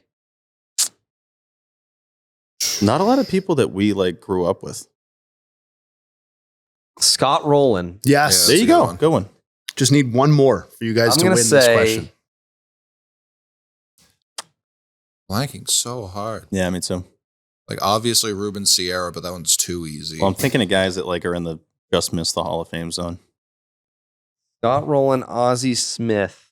trying to Fernando Vina again, obviously. There's probably some obvious answers too that played How for the about Cardinals. how but about weren't known as that. fucking is Eno Slaughter in the Hall of Fame? He has Wow. to be. Is He he? absolutely Got it? has to be. That is probably the name that I would have picked last for you to name. Is he? He is in the Hall of Fame. Yeah. How many, That is a like- correct answer. How many like obvious ones did we just miss? Well, obviously I took the 2 obvious ones out. Sure, yeah. Rogers Hornsby Okay, Yeah. that would have was- qualified. Lou Brock, Yeah, that's. I was trying to think of second. Dizzy Dean, Wouldn't have got that. Al Simmons. I'm trying Bruce to get guys Sutter. from our lifetime. The list is not long. Oh, that basically doesn't apply. Yeah, right? Yeah. Because Yachty will probably get in. Yeah. and There's going to just be a new retired. crop here. is but Wainwright yeah. going to be? Wainwright's not. I don't think so. No. He's got to be pretty bored. Pujols going to come up. No, I mean, as far as our lifetimes are concerned, it's like, it's Ozzy, basically. That's really it. Did Yeah. Chris Carpenter have a Hall of Fame peak? Yes. Okay. As long as you're willing that peak to be like injured one year, the best pitcher in the NL the next. Yeah. Yep. Yeah. No, like closer. Also a big fucking game pitcher too. Oh yeah. Oh yeah. Do you remember the Little League World Series team from, I think it was like Staten Island? Every single kid came up and said their favorite pitcher was Jason Markey. Really? Yeah. It was a very funny bit that I think he may have been from that town or something. Yeah. But everyone except for one asshole, and that kid said A-Rod. Oh, Yeah. You can tell that kid Jason sucked. Marquis, he was on the 04 Cardinals. Yeah. He I think got he's thrown got a out by start. David Ortiz. Yeah, They Poppy. kept No, pinch running him. that was Jeff Suppan. was that But they Suppan? kept pinch running Marquis too. Yeah. They were pinch running all of their pitchers. It was Yeah, very that was- strange. I that can't was believe we Suppan. swept that team. Big soup. Big Anyways, soupy. Mhm. Big soupy. we got more trivia? Sure, if you guys want it. Yeah, I do. I mean, that's what the show's I called. always want trivia. Yeah. Season prediction trivia. Yeah. All right. So Cardinals edition. Cardinals. Live from the St. Louis. We're doing every do you want team. Cardinals or you want me to bounce around a little bit? No, I It want sounded Cardinals. like Okay. a Seattle Mariners. Well, I was just going to try and make, I got plenty of Cardinals. There's Yeah, okay. there's no lack of meat on that bone. Yeah. Right. Yep. meaty bone. Oh, this is a little challenging, but we'll see. This is at least during our childhoods. Who did Mark McGuire hit home run number 62 off of to break the record in 1998? It was a guy that was really pissed off that the ceremony went on for a while. He made it known, but I'm blanking on his name on the Was Cubs. it Kerry Wood? no, No, but you're Right team. You're sniffing. he's on the Yeah. Cubs. Mark Pryor? Nope. I forgot his name. Zambrano. No. It's not an obvious guy. Did he give up another big home run too? This person? That's possible. He gave up many a long ball in his career. Okay. I'm not going to get the name, but in that documentary, like he has a little blurb where he's like, and I thought it was kind of ridiculous that they had such this ceremony. I'm like, dude, that's a huge deal. He broke he broke the home run record, and the Cubs were out of the race, if I'm not mistaken. Or maybe they were in the race. No, they were playoffs. in the race. Right. Yeah, because Sosa went crazy. Right. The Cardinals weren't. Yeah, right. So he's looking at it like we're in a playoff race here. Like, let's wrap this shit up. It's like, dude, he just broke Roger Maris's record. Like, come on. Many a long ball. Yeah, he led the NL or led the league in home runs allowed the very season prior. I'm not going to get this guy. John Wasson. Way back Wasson. You might have to tell us. I'm not. Yeah, that's fine. I can tell you if you want to bail on this one. Yeah, give me the initials. ST. Steve Traxel. Wow. Yeah. There we go. It's a good pull. Yeah. Where is the Cardinals AAA affiliate? Rochester. No, it's isn't it Memphis? Yes. Who's the Rochester Red Wings? That's a minor league team? I believe so, but I don't know who they're an affiliate of. They're like the Memphis Redbirds or something, Mudbirds, Red Hens. Nationals is the Rochester Red Wings AAA affiliate. Maybe they used to be the Cardinals. Maybe. Possible. They do change. They've been with the Nats since Portland, 21. too. Yeah, that is weird how they do that. Yeah. Portland wears teal because they were the Marlins. Yeah. True. Folks. What was the original team name for the Cardinals when the franchise was founded in 1882 as part of the? All right. We've got some real baseball fans here. Yeah. Moving on here. Yeah. I won't do that again. I'm sorry. No, that's fine. I mean, if we know the answer, let's just move on. Just say it. What was the nickname of the Cardinals team that dominated the NL from the late 20s to the early 30s? The mean, mad Cardinals. Yep. Wait, say that again? The team nickname. From which era? Late 20s to the early 30s. Very famous group of players. Won 2 World Series, went to 4, I believe. Not as good with stuff. Not from my time. Yeah, I have no. Yes. I'm sure. Well, this is under the more challenging section of the Man, trivia. I like easy stuff. I got plenty of that. Hold on. Where do the Cardinals play? What's my name? St. Louis. The I don't know. What were they What called? kind of bird is featured on the hat worn by the St. Louis baseball team? It is funny. If you ask certain people, they'd be like, it's I got to know be the this. Mockingbird. The Orioles? Yeah. What is that answer? Because I'm very curious. Not the Cardinal. No, right? yeah. The St. Louis Cardinal. It's a duck. No. The Gas House Gang. Ooh, Oh, yeah. Yeah, we all never heard that. We all remember them. Yeah. We're going to get to the predictions in just a minute. Which player who would go on to manage the Yankees to 4 championships in a 5-season span won the 1971 NL MVP as a member of the Cardinals? Gotta be Tory. You're damn right. Those It's Torrey. Yeah. Like, I'm doing process of elimination here, and I just don't think it's anyone but Tory. Well, I don't know that. Have they ever had another manager that won MVP? The Yankees? They had to by process of elimination. I mean, Aaron Is that how Boone. that works? Yeah. They've had so many managers Yogi. because Oh, Right? great Yeah. call. There you go. Great Right. call. like George has hired and fired so many men. Yeah. I'm sure one of them had to have an MVP. Yeah, bring in an MVP. Yeah. Yeah. Predictions. Is coming it that soon. time? Is it that time for predictions? I want that Cal Raleigh question you Is were it that asking time for- before. Sure. You want to just sneak that in really fast? All right. Yeah. So Cal Raleigh, who recently signed a nice extension, congratulations to him. Congratulations, Cal. Good dog. 93 career home runs through his first 4 seasons of a career. Yes. That is the most all time for a catcher through their first 4 seasons. Wow. Whose record did he break, quote unquote record, did he break last season who Gary had 92 through his first 4? Gary Sanchez is not correct. Gary Sanchez is the most for like a first season. Yeah. But I would guess Johnny Bench. Pudge? Ooh, No that's and a no. good one. It's got to be Francisco Cervelli, I would guess. That is, in some ways, the closest answer we've had. Probably Wow. Mirabelli. So is it like Russell Martin? No, we're, I think, further away now, technically, at least on the theme that I was pursuing. What was the close guess? Cervelli. Is it Benji Molina? No, we are looking for a catcher. we're not. right? We're not. Yeah. We're not close overall. Okay. Okay. Just to be clear. Just so it's known. I thought we were like in the era. Well, No. no. I also don't think now that I'm looking at it, we're real close with Cervelli either. So we can. I was gonna say I was trying to ignore Yeah. that because I was like, "What the fuck does that mean?" It's not Yeah. even close at all. Close to Francisco's. Like that made me So think we're- of like Pirates. Most home runs through 4 seasons by a Yeah, catcher. you guys are overthinking this. The answer is not that difficult. Pudge and Pudge were on the right track as far as notoriety goes. So like Posada? What's sad? Right first initial. Jason Varitek? No. Sorry, right first initial of the Javi last Lopez. name. Oh, Oh. sorry. Oh. I was like, what? AJ Przinsky?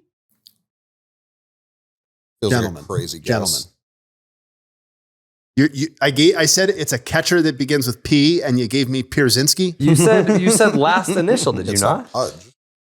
No, Johnny no, Bench? you're right. I thought he said Jorge Posada. You're right about that. I'm saying it's crazy that that's I'm the gonna guy stop with guessing P. No, I because now I'm agree. so That was confused crazy. based That's on the absolutely hints. crazy. B? No, I said P. no, Mike P? Piazza. Okay. Piazza. Piazza. He's like, I'll kill all Crying of out them. loud. Yeah. I legally can crying murder out all loud. of you for messing this up. No, I mean, now that you said it, obviously. Yeah. We were about to say Piazza after we got through. Piazza and Trevor Story. These are 2 tough ones. After we got through the AJ Pierzynski. We know most of ball. All right. One more. One Yeah, more. we're Yeah, getting yeah, that done. This is going to be We're another getting Mariners. there. This is going to be another Right Mariners after one. Okay, this, thank Christ. we will get to the predictions. Yeah. Randy Arozarena. Yep. Love him. He's one of 2 players in Major League Baseball to produce 20-plus homers and 20-plus stolen bases in each of the last 4 seasons. Uh-huh. Who is the only other player to do it? 20 homers and 20 bags. 21, 22, 23, and 24. That's got to be... Trey Turner? This man is an infielder, though. Seager? Yeah, I was going to say Seager. No. Is it his running mate? No. That would have been a good one, too. Is it You said it's an infielder? Yes. Simeon? No, I just No. asked that. Oh. But What did you say? is it Seager? What did you say? You said Simeon? He said I his said running it's mate. his running mate. Seager's like, that's running mate. obviously. Yeah. So it is Seager. 2020. Infield? No. Oh, that's Wait, did you guys mean Kyle Seager? Yeah. Of course. Still no. Damn it. Willie Adamas? No. Not bad. I like that guess. He's a regular MVP candidate who has never won an MVP award. I'm going to run Trey Turner again. Francisco We're going to go Lindor. Corey No, Seager. that's the right idea, though. That's a you're super close. Great pick. Oof. Former running mate, if we're doing that, Jimenez? of this guy. No. No. Couldn't be. Second base, What Mets. bias. He's not. I didn't say second base. That's a good point. You didn't. Oh, Jose Ramirez. Yes. Ramirez. Yes. There you go. Who was obviously a second baseman. My at one MVP point, pick this year. There we go. I think it's time. Stop and shop. It's time Look ahead. for us to tell you guys at home about Playback.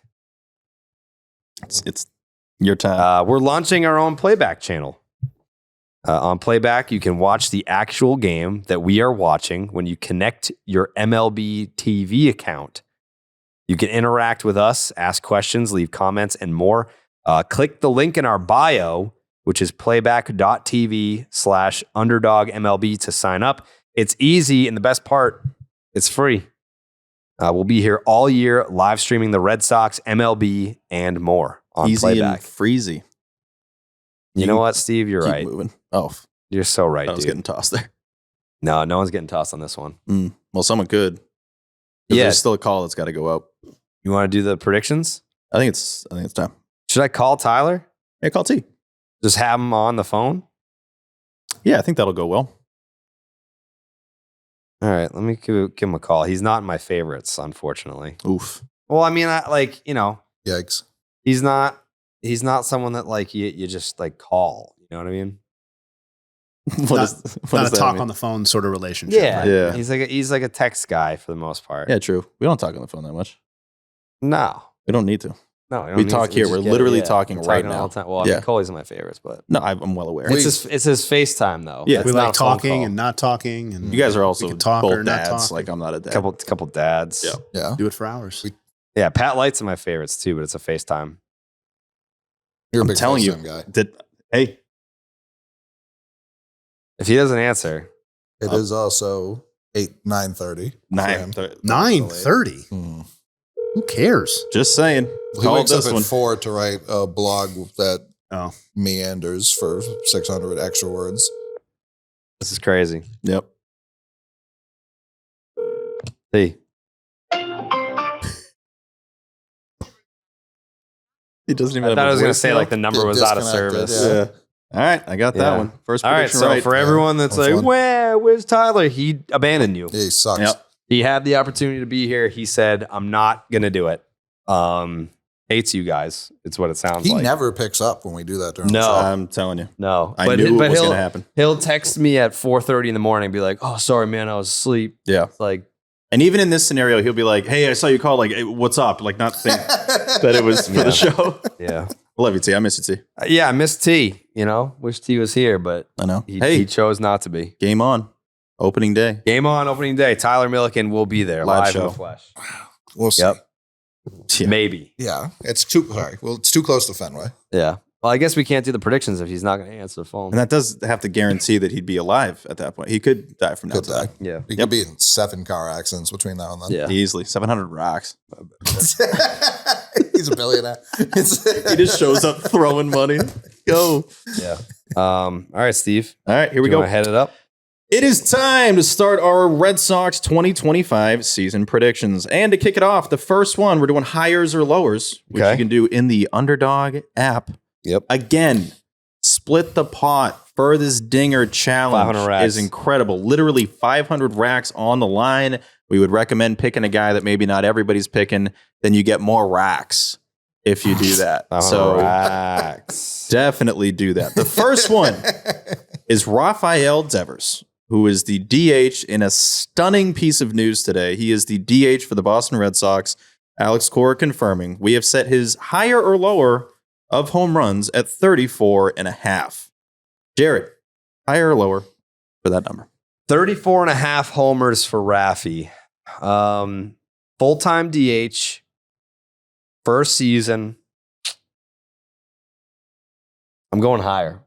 Going higher. I got 37. Okay. Yeah, I got 37 is my prediction for Raffy Dingers this year. That's a pretty high number. I Yeah. got lower. I'm going lower. And Oh, it's- so you're an asshole. I'm a dickhead. I'm going lower by a half. So you're a piece of fucking shit. Huh? Yeah. So you're the Interesting. worst All person right. of all time. Yeah. Okay. I am going lower by a half of a Okay. home run. I All think right. he finishes with 34. That's the- not correct. The number of David Ortiz, who is going to be talking to him this year and telling him, listen, young child, Just hit the ball. just hit the ball. I did it. I also love my favorite thing over the course of this offseason is like, well, Poppy's going to talk to, and like, because you guys know, right? Like, he was yes, I fucking know that David Ortiz was the DH for the was. Red Sox, and he was really good. And oh my God, like, Raffy can now do it. Yeah, we get it. But I do think those guys are going to have a lot of conversations this year of how to adjust to this, how to adjust to that. Raffy, most homers in a season is 38. He did that in 2021 when I believe he also hit over 200 hits. I think that was the only season he's done that. I'm not going to say he's going to do that again this year, but 34 dingers for Raffy Devers, and that's more than enough considering what this lineup looks like. Coley? So I was originally leaning lower, especially if you guys were both can go higher. Steve didn't, which now puts me in a position to really think on it. Devers, historically, when he's pissed, plays better. Like when Cal Quantrill shows him up, like, you're getting taken to the moon, pal. Like, I'm not going to forget that. He plays a whole season pissed. Yeah, like, I don't think low 40s is out of the question. So I'm going to hammer that higher. And again, Rafael Devers is becoming a designated hitter at the same age that David Ortiz became a designated hitter. So everyone's like, oh my God, he's been in the league for so long. He's been in the league since 2017. His best years are behind him. What if his best years are ahead of him? They're certainly on the table. Another thing to factor in, David Ortiz was really good at this, guys. Yeah, he's good. Like, he really good at this position. And he played for the same team. So, like, you got to factor that in, too. Jayhay? I'm going to go slightly under. I Okay. love this. Do you have the same number or no? I have. he's going to say 35. Well, that wouldn't be. I get slightly under. I can go higher. I'm going higher. I'm going to go 33. Okay. That's what I His said. average per season over the last 4 years, which is inclusive of the 38 homer season, Mhm. is 32 homers. So I understand that it's possible that he has another level. I think Rafael Devers is closer to a fully baked cake in terms of what we're getting out of him. He's I think not. he's shown that over the Coley, I last. kind of like that as a quote card, honestly. What was he on pace for going into August last year? 'Cause I'm pretty 51. Sure, yeah, not that high, but it was more than Yeah. his average. Typically, what happens because he plays third and he falls down and he's big. He gets hurt and stops hitting home runs, which is what he did basically like all of September last year. Like, I know we're going to move on. The only pushback I'll have for that is that even though that's happening, he's still got 600 or more plate appearances in each of the last 4 seasons. Oh, no doubt. So like I do think like his raw home run totals are more or less reflective of who he is. So I'm going to go slightly under. It's a good line though, Steve. Thank you. I felt good about it because I said it the same every year, honestly. All right, next one. On the higher or lowers, I had trouble with this. So, Jayhay, I hope you like this line too. I don't know if I love it, but it is Garrett Crochet, and it is higher or lower. I'm about to say it, and I don't feel great about it, but it's 259.9, also known as 0.5. Well, I guess you can do point whatever, as long as it's just not on the... Yeah, we're going to do 259.9. We're going to keep it at that. Garrett Crochet, is he higher or lower? 259.9 strikeouts. That's high. It is high. Chris Sale and Pedro Martinez, the only guys to go over 300 for the Red Sox. Crochet last year, I'm going to give you the exact number, but it was right over 200. I think it was at like the 207 range. This is obviously 259 and a half. It's a pretty... See, I also baked this in knowing that we all think he's going to have an awesome season. These are your lines. Yeah, this isn't like I couldn't find it. I honestly couldn't find this line, like the season total for Crochet. Last year he had 209. And I'm setting that with the assumption 259. For the record, by the way, every time we do this show, I set them knowing that we got some homers on the show. And I just don't want everyone, overdo higher. Like I think 259.9 is a hard one. It's a thinker for you. Yeah, 0.9. Yeah, for this one. It really doesn't matter if it's 0.1. It just can't be on a thing. So we're doing 259.9. Yeah. I have to think about, I don't know what I'm going to do with this. What are you going to do with it? I'm going to go. Can you take me higher? He's going to strike out 300 and something batters this year. Holy moly. Yeah, I mean, this is a guy that he knows now if he doesn't have his contract extension that he's got to go ball out. And what does a season of 31 starts? 31 starts for Garrett Crochet. What does that look like? I think that is north of 259.9 strikeouts. I do, because Jayhay, correct me if I'm wrong. Pound for pound, is Garrett Crochet the best strikeout pitcher in baseball right now? Yeah, starter. Yeah, he starter. He had the third highest single season strikeout rate for any left-handed pitcher in baseball history last year. Okay. So 2 + 2 equals Garrett Crochet striking out more than 259.9 batters. Yeah. I like that one. I had to think about this for a while. I am going to go higher. You thought about it for like 2 minutes? No, when I set the line, I was thinking about it. All right. Just typing numbers. Yeah, I was just typing down stuff and it landed on 259.9. I think he's going to go higher than that. He's just got the look to him in spring training that he's going to be the guy this year. I think there's a huge difference between the best pitcher on a team and an ace, and Garrett Crochet is the exact example of that. He is actually an ace in the Red Sox. They have not had that in a long time, and I think he's going to stay healthy. And if he stays healthy, you do the math. I mean, if he makes 30 starts and averages 9 Ks a start, I don't think that's asking too much. I think it's around 270 or so. It's somewhere in that range. So I don't know if he's going to sniff. 3 times 9 is 27. Yeah. Yeah, exactly. Well, come on. We're doing math here. That's crazy. 259.9. I'm going over, and I don't think he's going to sniff Sale and Pedro, but I think he's going to have a very memorable season with the Red Sox that includes a playoff run. Wow. Yeah, no, if he's not going to sign the extension, he better go higher for his own sake. Yeah, true. Well, then again, I mean, we've talked about it. Yeah, but not knowing what he's been offered. But yeah, I'm... Jayhay, what was the most strikeouts in baseball last year for a single season? Like last season? For the single season, The last single season. Last year for a single season. That happened. Yeah, so Scooble had 228 last year. That led the league. Yeah, we set a He's high gonna line. blow past that. So He's going to lead baseball in strikeouts by roughly 30 more strikeouts. And we than already got last year. 2 hires. So all of you went higher? Is that right? How many innings did Crochet pitch last year? 140? Okay, so I thought he was 146, I'm sorry. Okay, so I thought he threw less than that. Interesting. So it was how many starts? 32 starts. He made 32, which blew my mind. I didn't know he made that His many whole starts. second half was He like 4 sucks, innings. dude. Yeah. 146 146 innings, 209 Ks.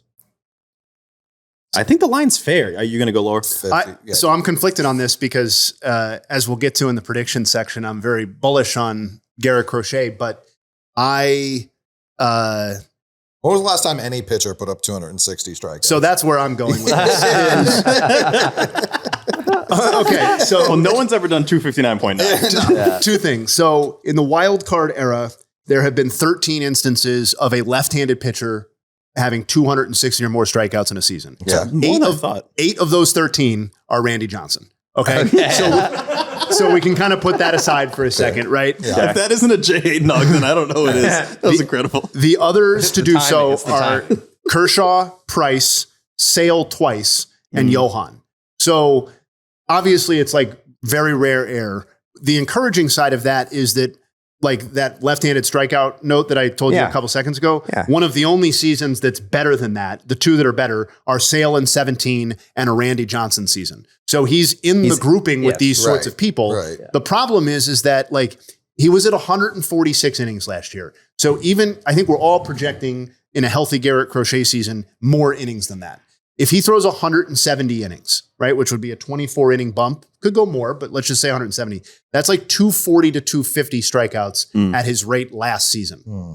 So like even to get to 240, 250, you're assuming a fully healthy season. You're assuming the level of effectiveness missing bats that he had last year, which was already historically significant. Yeah. And you're predicting more innings pitched overall. So like it can definitely happen because this is the skill set that he has, but like there's just so many factors pushing against What about this? 259.5. Let me throw this at you. Last year he did that. He pitched 0 games. You can look it up if you don't believe me. Against the White Sox. Oh, that's true. That's a good point. That's also So true. fair. There you go. And That's at least another 30 or didn't 40. he add minimum. Yeah. He added the sinker in September, and it was like Yeah, the filthy. best. Yeah. Yeah. Basically the best pitch in baseball. So now he's going to do that for a whole year. Yeah. So there's reason to believe his strikeout numbers could go Steve? up. And if we go on that pace, because I think the pace is a really good way to do it going off of last year, if he sniffs 200 innings, which would obviously be very successful for him, that pace for the strikeouts off of last year's numbers would be 286. So the fewest, so that list of 13 with 260 or more by lefties, the fewest innings pitched in one of those seasons is 208 2/3 by Sale in 2015. Yeah, he's got to have 200. I think without 200 innings, I don't think he gets over How many people threw 259.9. 200 innings last year? How many people baseball? threw? I think it was like four. Not Four. many. Yep. Yeah. Logan Gilbert, Seth Lugo, Logan Webb, and Zach Wheeler. So we got Jayhay going lower, and he's got a lot of stats to prove it. Yeah. And he's not doing it on Yeah. vibes. Yeah. Oh, yeah. He just pitched like 8 reasons why it's not going to happen, which kind of makes me think like it will It happen. could happen. And yet I couldn't possibly be higher, at least in my context, on what Garrett Crochet is going to do this season. So like, Yeah, I'm- true. This is from the This is Cy Young guy. coming from a guy that's picking him for the Cy Young. Yeah. So Cy Young, and he's probably got him at 259 strikeouts. Or something. but Scooble's season is like still lower. is proof that like Yeah. that was one of the great seasons we've seen in recent history, and he Yeah. had 228 strikeouts and a full boat of innings pitched. Good point. Yeah. True. All right. 3 higher, 1 lower. Moving on. This is a very interesting one. Coley and I talked about what to set this at, and I'm still not sure if it's right, but here we go. Roman Anthony's call-up date Ooh. at June 1st. Will it be June 1.8? Will it be higher or lower than June 1? Because you need Higher being you June can't have 2nd. a push. You can't have a push. I mean, you could say that he's getting called up on June 1st. We'll keep it at June 1st. Roman Anthony's call-up date. Will it be before, after, or on June 1st? Yes, before, after, or on June 1. What do you got? I think he gets called up on June 1st. Okay. I'm going June 1st. If this happens, I will add a jersey to what I owe you. So two Okay. unis. Yeah. All right, two jerseys. Dallas owes me one. Okay. All right. If it's on June 1st. Roman Anthony, June 1st call up. You're going to be so furious if like Willier goes down May Oh. 31st. We all know what's happening. June 1, here he comes. And if he's wearing 48, oh my God. I don't think he is. I asked him. He's not married to the number. I don't Okay. hate it on That would be weird if Yeah. you married that number. That's Yeah. doesn't seem fun. Yeah, I don't think you can legally do that. No. Well, you probably can. You can marry basically anything these days. I don't think you can marry a number, though. But you can marry like a Just doll, fun. right? Like, I mean, how much Yeah, I've different is seen that that. from a number? It's Didn't a tangible. woman legally get married to like Jesus? Yeah. Yeah. I think people have married trees. Jake, look that up. Jake, book Jesus. Book Jesus to get his side. Book the number 48. Yeah. So you have June 1st. Okay. Okay. We were crunching the numbers about what Roman Anthony would have to do games-wise, at-bats-wise, innings pitched-wise to still qualify as a rookie in the 2026 season. I believe it's around, 150 plate appearances or at-bats or something like that. It basically equates to like 30 games around there of Major League time that he could still be considered a rookie in 26. So that led me to believe that it could be a later call-up than we expect, and I'm going later than June 1st. Billy? Yeah, I think it's going to be later as well, unless there's like multiple injuries. I don't think he's like an injury away. I don't think they're going to call him up that way. I think they're going to call him up as like, here's the final piece, especially for a playoff push. We've seen it before with Xander. We've seen it before with Jacoby. Like going into World Series, bringing up that guy in September doesn't mean they're not going to be a factor in the playoffs. It just means regular season. Now, he's definitely going to try and force the issue. I don't think there's any doubt. But even the last guy who was this ready was Tristan Casas. And then he got hurt. He rolled his ankle coming off that and Team he was USA. September, right? It just took forever for him to recover. Yeah. They didn't sign a first baseman really that offseason because they assumed Casas would come take that job early, rolls his ankle. So they want him to get some more AAA at-bats. I would have him on the opening day roster to get that pick between him and Campbell. Obviously, they're not doing that, so it makes me think later than earlier. Yeah, hard to believe that when he comes up, they'd want to send him back too. You want to Exactly. Once he's up, he's up. He's Exactly. up, and it's more believable that could be the last month of the season. Than They're not going to mess with sometime him. Yeah, they wouldn't do like all right, one guy gets hurt, you come up for a couple, go back to Worcester. Like that wouldn't feel right. Now, we have to assume Jayhay's got sooner if he's got him winning Rookie of the Year. Yeah. He's got him coming up in September and grabbing Rookie of the Year. What do you got, Jayhay? I think that's fair. I do have him earlier than that. I think most recent or lower, most recent number one overall prospects in the year that they've, or I know he's number 2 on some list to Sasaki, but that's obviously an asterisk. They have come up earlier than that. The last instance that I can find, at least, where the number one prospect came up later than that was Wander Franco, who Yikes. Yeah, obviously put him aside for a second, but like That was a necessary yikes. the Rays were operating on a different pay structure than the Red Sox operate on. And as I said before, I just think his talent's going to force the issue and that AAA is not the appropriate place for him. So Do you have a date that you want to throw out? what's today? March 26th. Mm-hmm. I'm going to go April 20th. Okay. Wow. Interesting. Yeah. A sordid day in history. Oh, yeah. It's the anniversary of Columbine. It's also Among the other birthday things, yeah. of There's a definitely other stuff. very evil person. Yeah. Yep. Yeah, that's not where I I was going to force people to look it up. I wasn't going to say either of those. Yeah, But well, I mean, it's also the weed day. Yeah, I need Yeah. DB here to fucking help me out. Come on. I got What- something to say about this. Would you start him on the opening day raw? Obviously, we know that's not happening. Would you start him to start the year? I would not. I mean, I'm not naive to like, the clubhouse ramifications and, back and forth there. Like Wilyer Abreu, like, I don't even know how you would do it, but like Wilyer Abreu played at a really high level last year. Sure. Right. And I don't think just because a guy's a number one prospect and is ready, in my opinion, that you displace legitimate major league players. But if you were to displace, or if you were to even just phantom IL somebody, he doesn't have to start opening day. But if you think he's going to win Rookie of the Year, you're punting a pick and still losing that service time by not having him on the roster. You can send him back down. You know what I mean? Yeah. So, yeah. I think it is the rare situation where the number one overall prospect in baseball is on a team that is as loaded offensively as this team potentially. Like, Sure. I just don't, I can't think of a recent instance where, like, I know everybody made a big deal about the Orioles wave of prospects and where are all these guys going to play. That was more like, where are all these young guys going to play? Some of whom are like slightly older than the other guy, right? Sure, Like, but yeah, like, yeah. this is like, you have relatively established Major League Baseball players. Like, if Willier's your least established, that's kind of an incredible floor, right? Right. So, yeah, I just don't think we've seen this from a team as good potentially as the Red Sox on the side of the ball that matters for the Roman Anthony promotion. Yeah. And him being the youngest of the 3 prospects too, but being the highest ranked, highest ceiling is an interesting part of it too. Like I think my prediction is Meyer debuts before him. that's wild. Take that. I don't know if it's that crazy. Injuries he has an play easier into it. path, I think. Meyer? I think he has less people in front of him.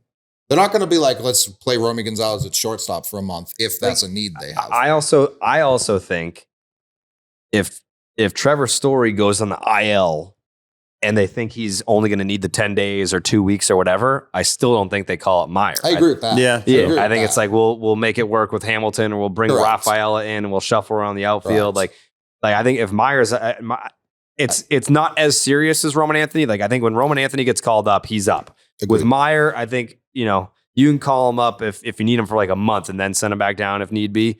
But just because Story goes down, I don't necessarily think that means enter Marcelo Meyer. What if, and again, we don't want anyone to go down. What if Bregman goes down? Ooh. Because I don't think they're going to put Devers back there. That gets I agree. very dicey. Yeah, I don't think they're going to put Devers back. Right. So that's where. But then that's also the question of what he's just saying, where it's like, how long would he be going down for? I'm talking like not 10 days, because I think most guys are going to get a 10-day here and there. Like, I mean, If Bregman's either gonna one go of those down. guys goes down for a while, We know it's Bregman's- kind of have to be Meyer, right? At that point. Cinco de Mayo, Bregman is out. Paternity leave. We know that's happening. Yeah. For a day or two. Yeah, I don't think Forget, they're but going to he bring him will up be for a off the couple of days. roster. Yeah. And we won't see. I mean, Cora, I think it was telling Cora called him the full-time DH, not we're going to pepper him in sometimes. Yeah. He said that's the DH. Masataka Yoshida's dead. Yeah. That was not addressed either. Which is It's just like, crazy. you've got 20 days of we're sending you into the abyss, and then what? And they're like, we don't want to talk about it. No. that's Not going to that's where address we're that. at on Yoshida. It's crazy. They Like, have it's to be just- hoping for an injury to a different team where they can trade him. I don't know, because you can't DFA Yoshida. He's going to go to the Yankees and be really good. That's Yeah. exactly what will happen if they DFA Yoshida. I agree. When they ask them about Yoshida, it's like the strip club story. Like, we don't have any time. We got to go. Like, what? All right, guys, that's it. We will see you in Texas. Cora just goes, Jayhay, any trivia? Any trivia? Got any cards trivia? The St. Louis. Yeah. All right. I didn't even last think one. about that. Like, that is a thing. Oh, it's a thing. Huge thing. Like, Big time thing. Yoshida's ahead of Anthony. If he's not gone, he's ahead of Anthony for the outfield, because they talked about him this year as an outfielder. And obviously he can't play center or right. So I don't know where they plan on playing Or him. Massa. Ugh. He's just in an awful, awful spot. He's a good hitter. Imagine he just goes to the Yankees, I don't becomes even their wanna- full-time I don't even wanna DH, and picture change the vibes, and he He's just gonna ignites a rake. I flame. feel like he'd be awesome. Now there. you talk about Story being beloved. I don't know if it's fake or if they're all trolling, but everyone on the team's got a Yoshida t-shirt. Oh, I Which think it's are- real. Custom made, because they don't sell those. No, we've talked about this before, but like he's handled this great. I think that's a super underrated part of spring training. If Hasn't you said a word. if you Hasn't put complained someone once. else in that position, that could have been a mega storyline. Yeah. For sure. And it's just, you know, And a like an guy that understandable one. yeah, and it's a guy that just takes it and it's like, you know what, I'm getting paid, whatever is what it is. And I don't know if he also probably realizes that he won't be on the team for too much longer. I mean, if it goes at this rate, he's just obviously doesn't have a spot on the team. No. So maybe his agent's like, hey, just ride this out. We'll get there. And then he also doesn't seem like the kind of guy that's like, I want to get my revenge on the Red Sox. He loves being on this team. Like, I understand there's a little bit of, some back and forth, but he seems to be so tight with this roster and they love him. Yeah. And he's always got a smile on his face. And I'm thinking of like, that's in the 99th percentile of how to handle this situation. Yeah. If that was somebody else, it would not have gone that I way. mean, you're also just like, think about Japanese baseball culture. Like, who was it? No. Like, Shohei hit a home run in Japan or something, and they had the home run ball, and they like passed around the baseball in the bleachers for everyone to just like Yeah. observe it and like it's just a very respectful place. Whereas like in America, we're just not that way. We're We just like, suck. like, why am I not playing? The assumption is that we're just going to be assholes if anything doesn't go our way. Yeah, And Japanese players are like, I have too much respect for the game to cause a whole scene. right. They Especially play the when the game. contract's signed. They have like a superhero come out, defeat Godzilla, explode fireworks, and then everyone cleans up. Mm-hmm. Yeah, Absolutely. It's the best. It's Yeah. unbelievable. It's Shout out to Massa. That's a great Oh. point by you, Steve. we're rooting Anyone for him. else would have been a big story. Wasn't with him. Last higher or lower. Okay. This was another one. Wasn't fully sure what to do with it, but I Okay. feel like I landed on a good number, Jerry. All right. It is Aroldis Chapman, 19.2 saves this year. Higher or lower for the current closer of the Boston Red Sox? Okay, so if he has more than 19.2 saves, if he reaches the 20 save threshold,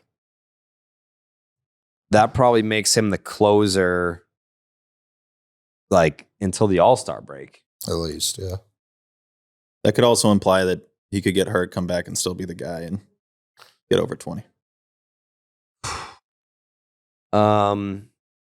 So I don't, unless Slayton emerges as the guy, I don't think the Red Sox are going to use trade assets on a closer more capable than Aroldis Chapman. So I think I'm going to go higher for 19.2 saves, just based on if he's getting it done, which, I mean, he looked good in spring. I think he would have to, and he has done this, shit his pants on the mound in order for the Red Sox to explore other options. But even if he blows a few saves in April, I think the leash is long based on the pedigree and the resume.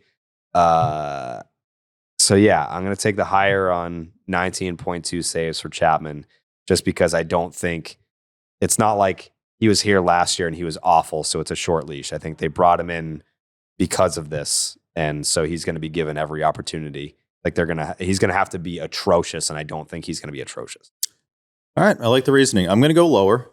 He's had 29 total saves the last 3 years. Understandable. It's a different situation, but I don't know if there's any guarantee that even if he does a solid job, that it's 100% still going to be his job. There could be some shuffling going on in the bullpen this year. I did think Hendricks was going to get this position, and I think I looked too much into the personal element of that and caring about the guy and wanting him to get it versus the practical part of him not pitching in over a year. But yeah, I don't know. With Chapman, I mean, that walk rate's still crazy. I think the potential for it to get ugly for him and people in Boston already not being the biggest fans of Aroldis Chapman, I think that could actually snowball pretty quickly. And if that happens, I don't think he's getting over 20. Kenley Jansen had 27 saves last year, and that was a full season. He barely missed any time. I mean, he left early. I was going to say. But he did, say deuces when he also didn't show up on time. No, I know. Trust me, it was quite Jared a year. was out on Kenley in the A's series. Quite a year for the Kenley boys in 2024. But yeah, he averaged 28 saves in the 2 seasons for the Sox, including an all-star appearance there. I just don't know if Aroldis Chapman gets there. I think the thing that you said, I think, is what I agree with is I think most people don't think he's going to be the closer because they just don't like him.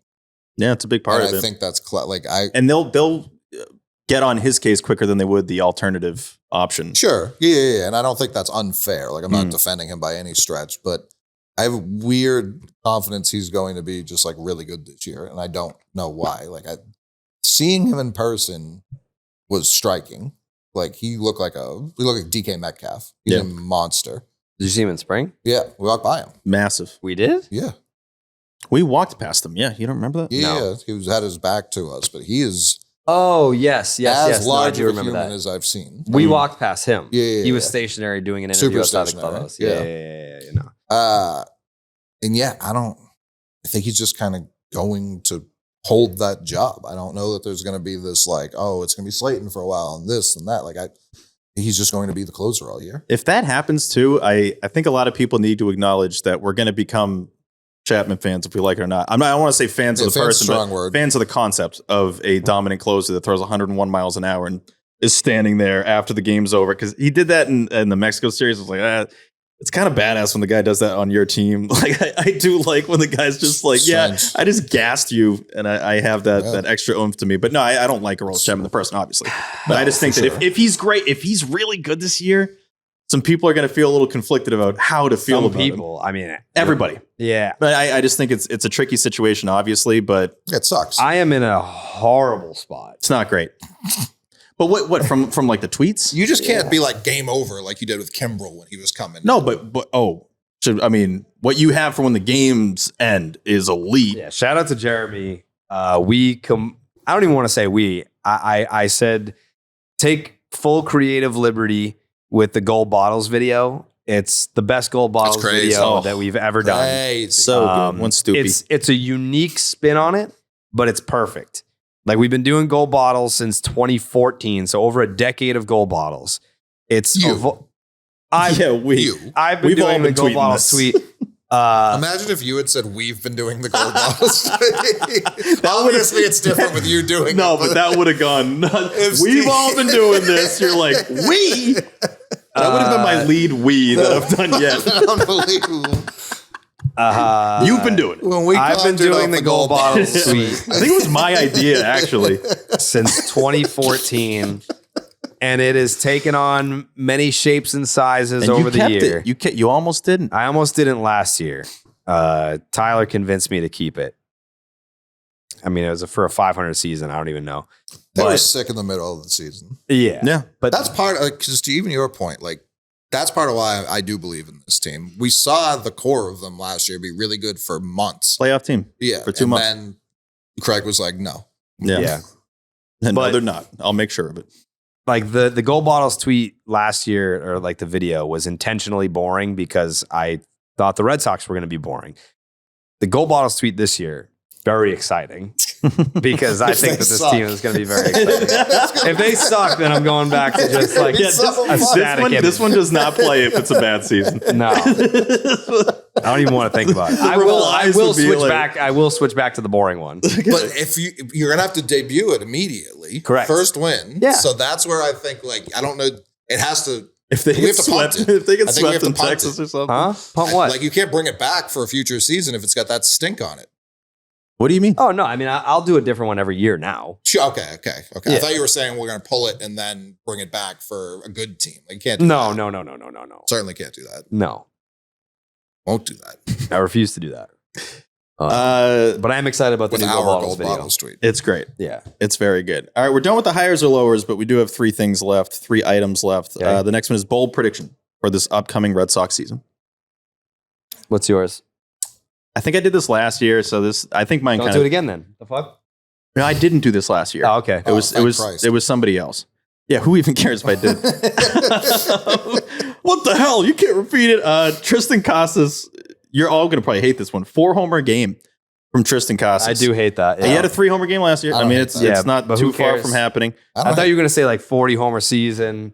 No, It's gotta be big. that picture. could happen. That Like, could happen. I guess, Oh, you're like, you saying could say, you're like- saying like it needs to be a season thing and not a game thing. It's a season. No, I've predictions. definitely predicted like very specific one game things that Yeah. obviously don't happen. Garrett Crochet throws a perfect game or has a 20 strikeout game.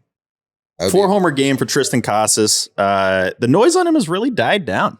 Honestly, he came out and decided to be the manager for one day, and we all kind of gave him shit for that. And then last month or so, I think a lot of the focus has shifted and stayed on Rafael Devers. And Tristan's entering the season with not a lot of noise. I say that to then say that Netflix talk is going to drop. And then that noise is going to change real quick. So maybe he does it. Tristan Casas 4-homer game before the Netflix talk drops. So I think he's got like 2 weeks in which to do it. But that's my bold prediction. Jared, I can tell in this time you've probably been thinking of a bold prediction. What do you got? Ooh. Ooh. Oh, do we have another thing? I mean, I want to get I some don't oohs want to up. like violate any policy, but I think if like we could watch the Netflix thing tonight. Ooh.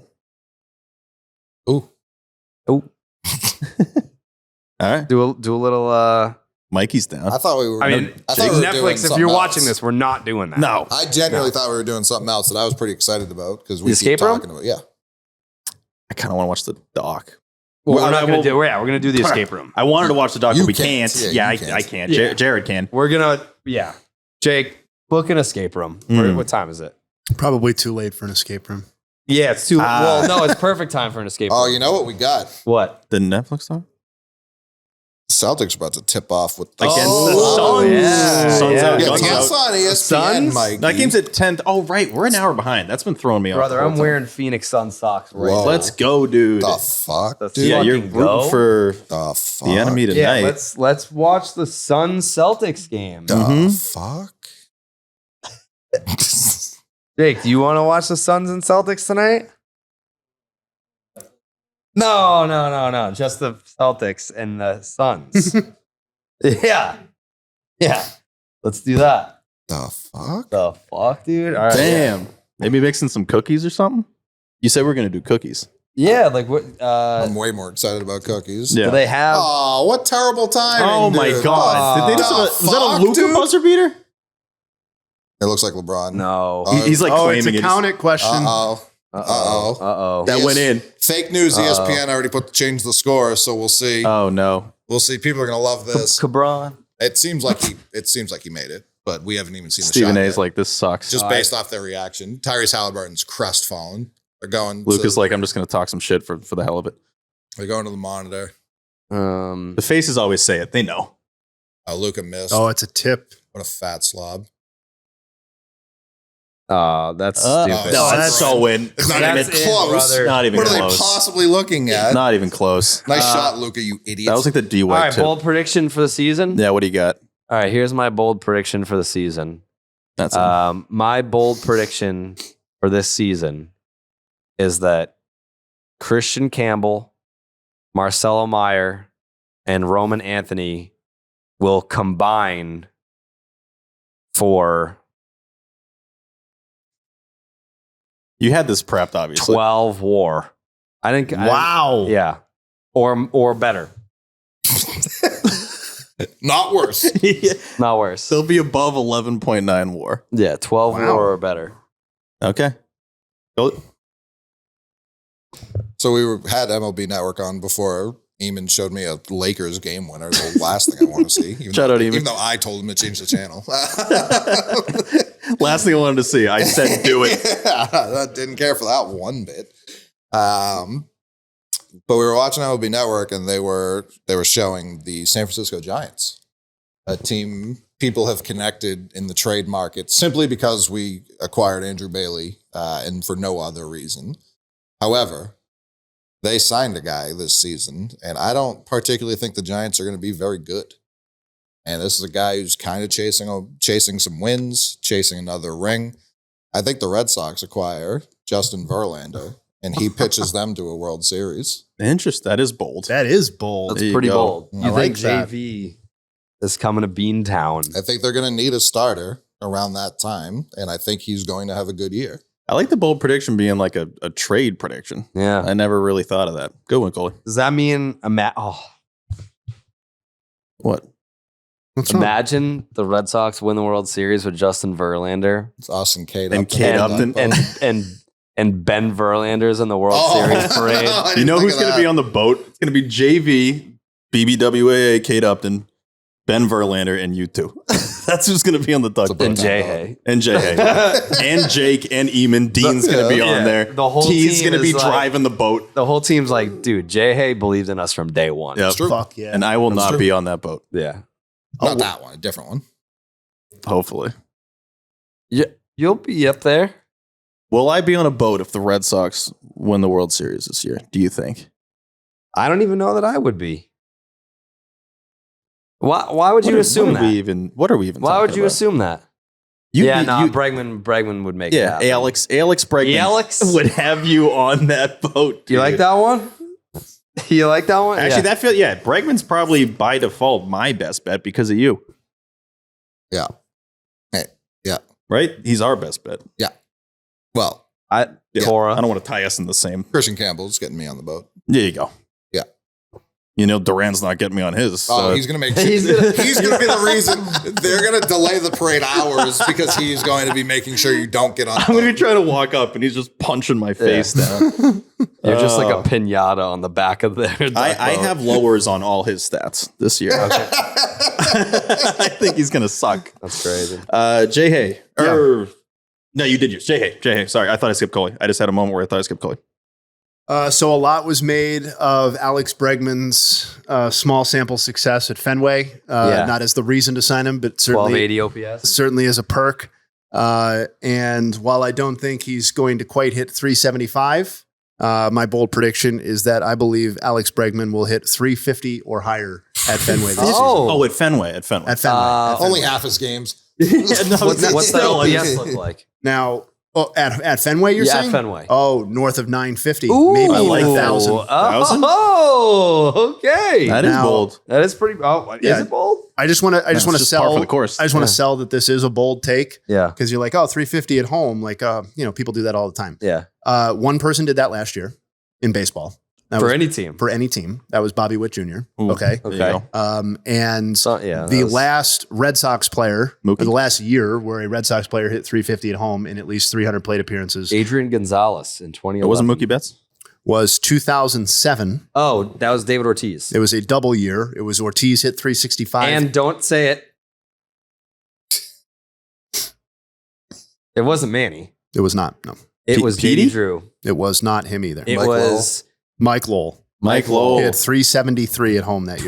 crazy. That AG year, by the way, he hit 347 in 2011. So very, very close. What did Poppy hit in 07 at He Fenway? hit like 330? 365 at 07? Yeah. It's 365. 373's got to be season, one of for the the season. highest. He hit for like the season, I'm 330? sorry. He hit 365 at home. For the season overall, 331. he hit 332. Jayhay, I got a question Idiot. for you. Yeah. And I feel like you have the answer because you always do. I would love to know the highest home batting average this century. Sure. I would One love to know second. that. Because 373's got to be sniffing it. That's crazy. I mean, well, What's you're the question? talking about for the Red Sox? Or No, anybody? no, just Because Mo anyone. Vaughn hit 381. That's the highest for What- Red Sox what in the year? wild card era. It was probably 95. Yeah. 95, 96. Yeah, it was 1996. Oh, okay. Three. What was your question? Highest home batting average this century. Yep, I'm going to get that for you one For second. any team of the Red Sox? Any team. I mean, Nomar hit 372. Highest- this I bet This it was century George- being George 2000 Yeah, to the I guess that present? would be 01. That would be 01, right? Isn't that this century? Oh, what Yeah. I just, yeah, Oh. okay. Not the last 100 years. Yeah, yeah. Since 2001, Yep. the highest home batting Maybe Todd average. Helton. minimum, I I put was minimum gonna be 300 plate Tula appearances. Larry Yeah. Walker, My You're guess is wrong on my guess is Rockies. Helton. Carlos Gonzalez. Todd Helton. Ichiro? The answer is Barry Bonds, Oh yeah. Who the Who fuck is hit- that guy? 2004. who hit 412 in 2004 at home in a park that sucks for offense, by the way. 412. What about for The answer's Barry Bonds. He hit 806. you You fucking buffoons. idiot. You absolute Yeah. rubes. So he's for 900 home homers. Here's the power of Coors Field for you guys. After Barry Bonds, the answers are Helton. Jeff Cirillo, DJ LeMahieu, Yep. Charlie Blackman, Holiday? Todd Carlos Helton, Todd Gomez. Helton. Oh wow. Carlos Gonzalez. The only There we go. instances of players hitting 390 or higher in a single season at home, minimum 300 plate appearances in this century, are Barry Bonds and players at Coors Field. He was his own Coors Field. And by the way, those names at Coors Field again. Yeah. Yeah, Larry Walker or Todd Helton's awesome. It wasn't even Larry Walker. DJ LeMahieu, Yeah. Jeff Cirillo, and Charlie Blackman. I don't even know who Jeff Cirillo is. No. No offense to Mr. Bonds and Cirillo. Coors Cirillo Field. What a family. hilarious stat. Yeah, Jeff Cirillo and Bonds are the only ones to eclipse 400 at home. Shit. Jeez. So put some fucking respect on Jeff Cirillo's Yeah. name. I man. know you gotta. Yeah. What a dog. this. Remember when he said AJ Pierzynski? Instead of Mike Piazza. I mean, I said Johnny Bench and it was a P, so you know we both. No one else guessed Piazza. I know, but we No, I know. guess Pierzynski either. Well, we I knew mean, it was Piazza. if my brain interpreted that as name a catcher with the last name that begins with P. Brzezinski. Brzezinski. Like, am I wrong? I mean, I nailed that. Like that is a correct answer. yeah. You know, sorry, can we do one more Jeff Cirillo thing? Oh, Yeah. I was hoping for So it. Yeah. the year he hit 403 at home, yeah. he had a 1078 OPS at home too. He hit 239 on the road Jeez. with a 628 OPS. The Yikes. difference in OPS was 450 points. that's dude, got to be a turn- record. There's no Turn way. of the century Coors Field was fucking insane. Oof. There's no team I want to GM more than the Colorado Rockies. I'm not saying they would win the World Series, No. but they would be the best home team. Like, remember the early 2000s Sacramento Kings? Yes. Like, yes. you'd go into Argo Arena and just get your doors blown off. And that team would go out and just absolutely get crushed by the Lakers or the Trailblazers or somebody in the playoffs. But in the regular season, you were not walking into that building and beating Doug Christie and the fellas. That's what I would have the Rockies on. And that park's awesome. Living I there would love be that park. sick.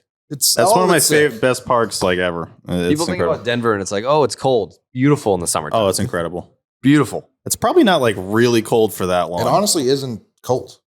Yeah, it's just Well, that's it's what they actually hot say. there year round, It's- which is the weird part. That you shovel in your shorts. Isn't that what they say? Some shit? I think that's the Yeah. Yeah, that's what Colorado people Boston. say. Shovel, Yeah. shovel in your shorts. That's what they say, yeah. Colorado has much colder spots. Denver itself, not the one. Gorgeous. That's the state slogan. Shovel in your Shovel in shorts. your shorts. It says that on the Denver, state Colorado. flag. There you go. Yep. We ready to move on? Yeah. We have 2 things left: All right. random prediction and record prediction.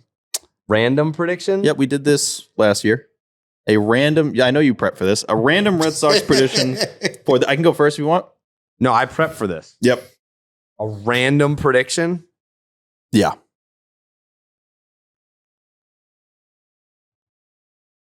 Like just out of left. What? Oh! A sorry, random Steve. prediction. Sorry, Steve. I'm trying to get clarification on what that means. Yeah. A random prediction. Yeah, what is the differentiator between random and bold? Bold implies like, oh damn, like that's crazy, That's bold. like impressive. So I guess the Random Casas can be one, stupid. What did I say?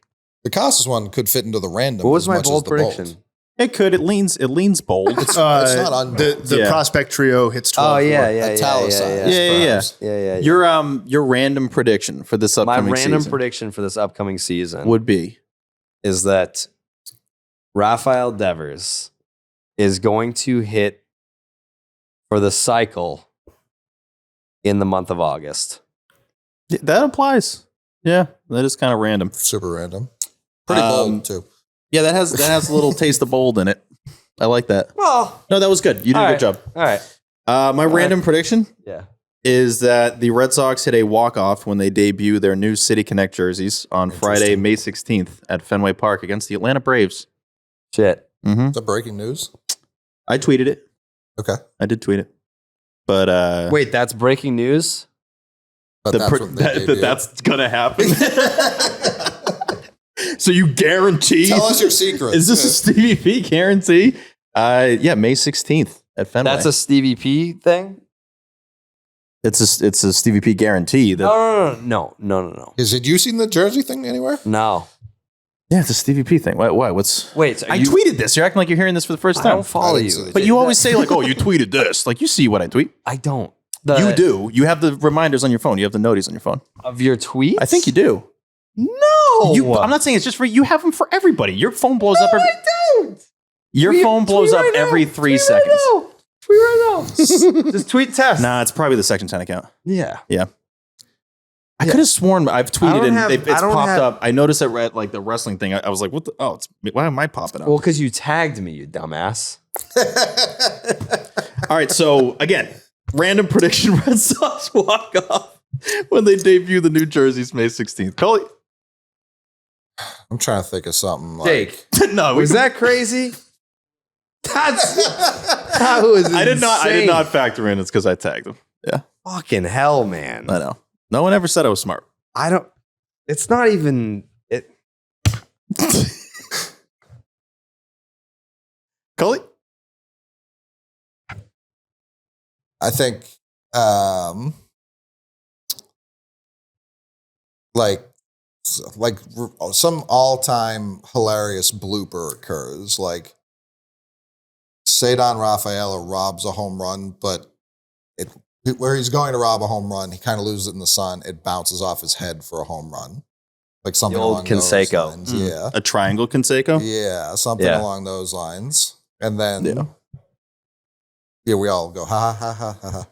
I don't know that I would laugh at that. I probably would be angry. We're up 10-0. At Oh, that then it's point. funny. What would your reaction be? Ha ha ha ha. All right, I like that. Jayhay. I predict that I attend a Red Sox game in June. Ooh, maybe It it's just June feels like the right 1st. month for me this year. What, Yeah, if, yeah. what if it's June 1st? You have Roman Anthony, Rookie of the Year. June Shit. 1st. Yeah. The Red All right. Sox even play at home on June 1st? They play it all on June 1st.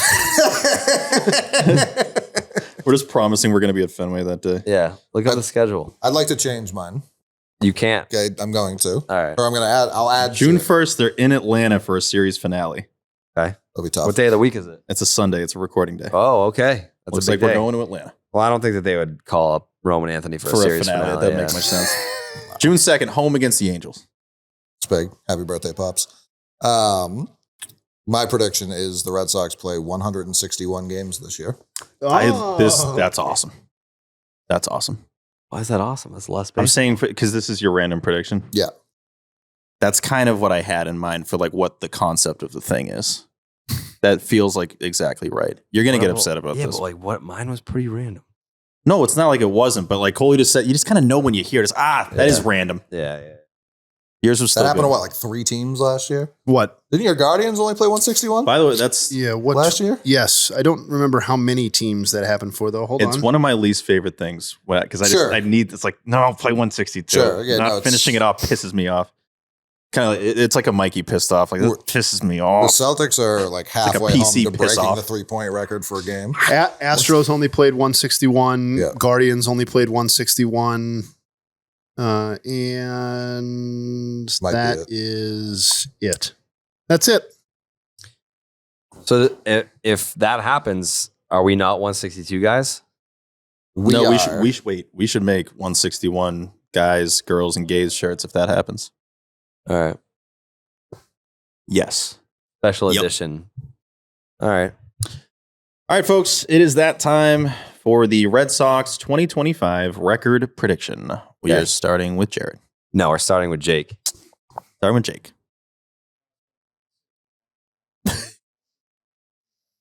Okay. 161 and 1. Otani goes off for like 5 bombs. Yeah, he's like, this needs to end. I'm tired. And they still only lose 14-13. It's like, God. They lose 1 to the Dodgers. We're 4 minutes into this game. The Celtics fit 7 threes. Jake, I could have sworn you were going to say 161 and 0 coming off of what we just said. I like the 1 better. Yeah.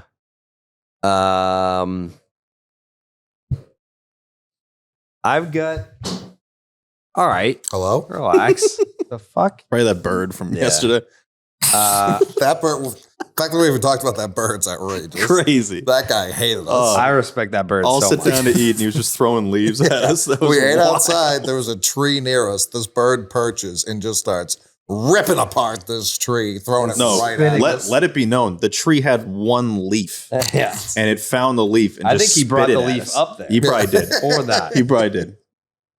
And then you almost got your phone sprayed. That was a whole thing. That was Yeah, great. that would have been tough. In the St. Louis. In the St. Louis, Missouri, I have my number in mind that I've been sitting on for a while. I'm just debating on whether or not I want to go a little bit higher.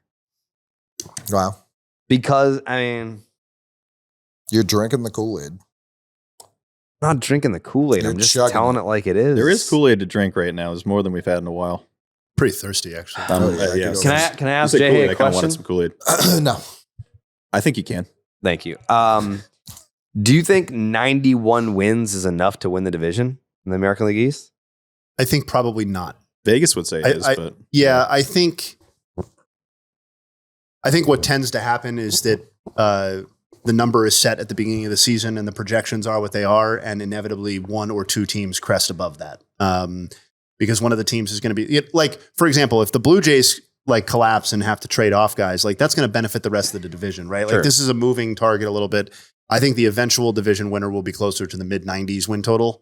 But that doesn't mean that all of these teams or the top 3 aren't true talent 89 win teams or whatever. I mean, when is the last time?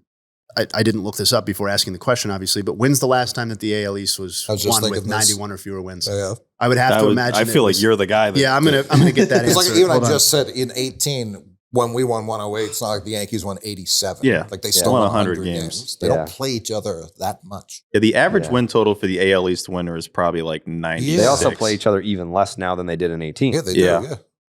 The Red Sox have Alex Bregman. Alex? Yeah, Alex Bregman.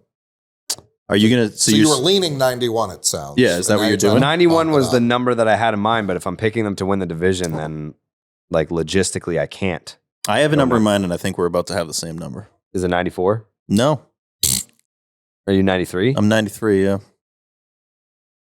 I might have to go 94. Okay. 94 and 68. 94, and they haul out at some point to get to 94. They have an 11-game winning streak at some point this summer. I like that. Okay, that would fit into the random prediction. Yeah. 11-game winning streak. Write that down, Mikey. There you go. In the middle of the season. Yeah, not. They can't start the year on an 11-game winning streak. You don't I get mean, they credit basically for that. they did that in 18. They Yeah. started off like fucking 29-2, That team was incredible. 94. Well, Jayhay's looking that up. We'll say mine, and I already kind of did. But yeah, 93 and 69. That was the record they had in 2017 and 2016 when they won the division. 2 of the first 3 straight years that they won it. Obviously, that wasn't the 108 win season, but I feel like 93 will get you the AL East this year. And it might get you the division by 1 game. There could be a team with 93 and then 92. No, there won't be. I mentioned it earlier. I think there's so much hype on the Sox right now. I would just rather be surprised by what they do than predict what they're going to do based off how things have been recently. Tatum's looking smooth as hell on the sideline. I know it's Duke stuff, but Why is he not playing? Rolled his ankle last Yeah. game. they Fucked him on tried to kill him. Sabonis. Sabonis tried to kill him. Yeah, and export him. The, But yeah, the the- Zaza rule. The vibes are incredible with this team, and it's hard to overlook that. Garrett Crochet could easily win the Cy Young. The rotation should have more depth than it's had in the last couple of years. I don't see any scenario where Bregman doesn't have a really good year, and I'm excited to see what the kids do. Feels like a 93-win season for the Boston Red Sox. Coley? Just keeping the 161 in mind Right. for me. Everyone obviously doesn't have to adhere to that. I'm going 99 and 62. 99? Wait, what did we predict Coley was going to predict? Remember we did that like 2 yeah. episodes ago? It wasn't 99. No, I think I said 90. I think we had like mid to low 90s, but we had you saying, what's your Yankees win prediction? Oh, I thought he was going to say 88. I thought he was going to be in the 80s. Right. We'll have to look it back Oh, up. I went 99 and 62. 99? I'm sure you idiots thought I was going to predict they'd play 162 games too. I know. Real quick, what do you think narrative the Yankees, inconsistency. Yeah. what do you think the Yankees win? Real quick. You don't even need like reasoning, just if we have. No, I mean, like they stink and I hate them, but probably like 85. Oh, okay. It was higher than we thought. That's a 63 win team if I've ever seen one. Yeah. But 99, that's damn good. Good season. Yeah. Justin Havens? So I have the answers to what we were talking about before. Nice. I know exactly. Just generally speaking, I've done the math. Yeah, I we can have tell the you the Red record. Sox record for 2025. Well, you idiots guess. I know. So the years that Steve referenced with 93 wins are the fewest wins over the last 2 decades that Yeah. have been won. The last time it was fewer than 91 or 91 or fewer was 2000 when the Yankees won the AL East That team by going sucked. 87 and 74. 87. Red Sox win. They won the 80 World Series. Yeah. Jeez. 87 win team. They suck. Yeah, Red Sox finished 2.5 games out. That was also a year where the Yankees played 161. Shout out Coley. Coley's now the 161 guy. Yeah. But yeah, 25 years ago was the last time. Jeez. So we're due. So yeah, the average win total of the AL East winners is probably like 96. It's probably in that range. Yeah. Yeah, when you factor in the like half The big dozen ones, years yeah, where like yeah. a team won 105 plus games. Yeah. Yeesh. The AL East was also back then so much top heavier, where it was just 2 teams and the other 3 sucked. Yeah. Or sometimes only one team that would even sniff 90 plus. Right. It But- was the Yankees. Yeah. Like I'm we- saying, well, I just don't want to say them. We were very unserious. Like there's only one team that would do that. It's like, yeah, it was the team we hated. Oh yeah, Jayhay, your record prediction. 94 Okay, and 68. good stuff. Division winner, obviously. Yes. Yeah. Yep. I think that takes the division. American League winner. They are my American League winner. Yep. World Shout out Series to the winner. Baseball is Dead podcast. If you haven't checked that out, be sure to do so. Yeah, it's a great pod. Yep. Predicted the Red Sox as the American League representative in the World Series. So you have them getting their first World Series loss since 1986. I do. And Jared was all over that. He said that when they make the World Series, they win the World Series. Kind And, of just what they do. obviously, I won't be rooting against them, but you know, I That's don't for sure. I don't want to go like full Section 10 colors. You know what I mean? Sure. I Yeah. have to stay a little bit independent. So I've got them losing in the World Series, but you know, they've got those 4 award winners too. So it's how much do you really need? Oh, I'd you know? much prefer the world. I don't give Of a fuck course. about the individual Well, awards. right, of course, but yeah. Oh yeah, we should mention those. Our overall picks. Jayhay's got the Phillies over the Red Sox in the World Series in 7. That would be Wrong. devastating. Jared has the Red Sox over the Diamondbacks in 5. Coley has Did you the. pick that too? Wait, did you guys pick the same? Wait, oh no, there's no. I have Red Sox over the D-backs in 6. I have them over the D-backs. I though. did. I do too. You guys both have Sox over D-backs and Yeah. how many games? 6 for me. Okay. I'm pretty sure I said 5. Okay. I'll check back on check that. it. You guys both have Sox over D-backs. Yeah. That's kind of random. I have Dodgers over Rangers. A lot of that Rangers pick is really liking their lineup, liking Jake Berger, Jock Peterson in the building, assuming mega assumption that Jacob deGrom is going to be healthy for most of the season. But I like the Rangers a lot. I think they have the best lineup in baseball. Obviously, the Dodgers are in their own class, but best lineup in the American League, and I think they're going to get to the World Series. I hope the Rangers one that picked Aaron Judge as the AL MVP, which I'm surprised at. I hope the Rangers score 6 runs a game and give up just as many. Which is probably going to happen. I kind of want to see like the return of the Rick Helling era Rangers. Just like an because that even pitching run staff could be differential. inflammatory. Yeah, and like their bullpen's not great either, but they won a World Series with those exact circumstances. All offseason, I was very in on the Rangers. I still think I'm going to pick them to win the NL or AL West. But like this Red Sox team, I just think's better than the other American League teams. It's that simple. Yeah, I mean, it's. And I don't pick fully 5. disagree. I did pick them over the D-backs in 5. I couldn't get to Red Sox in the World Series. I obviously hope it happens. I want to be wrong there. But we'll see. Duck boat stuff. that's exactly why you don't get on the boat. What did you have? Yeah. Dodgers over Rangers in the World Series.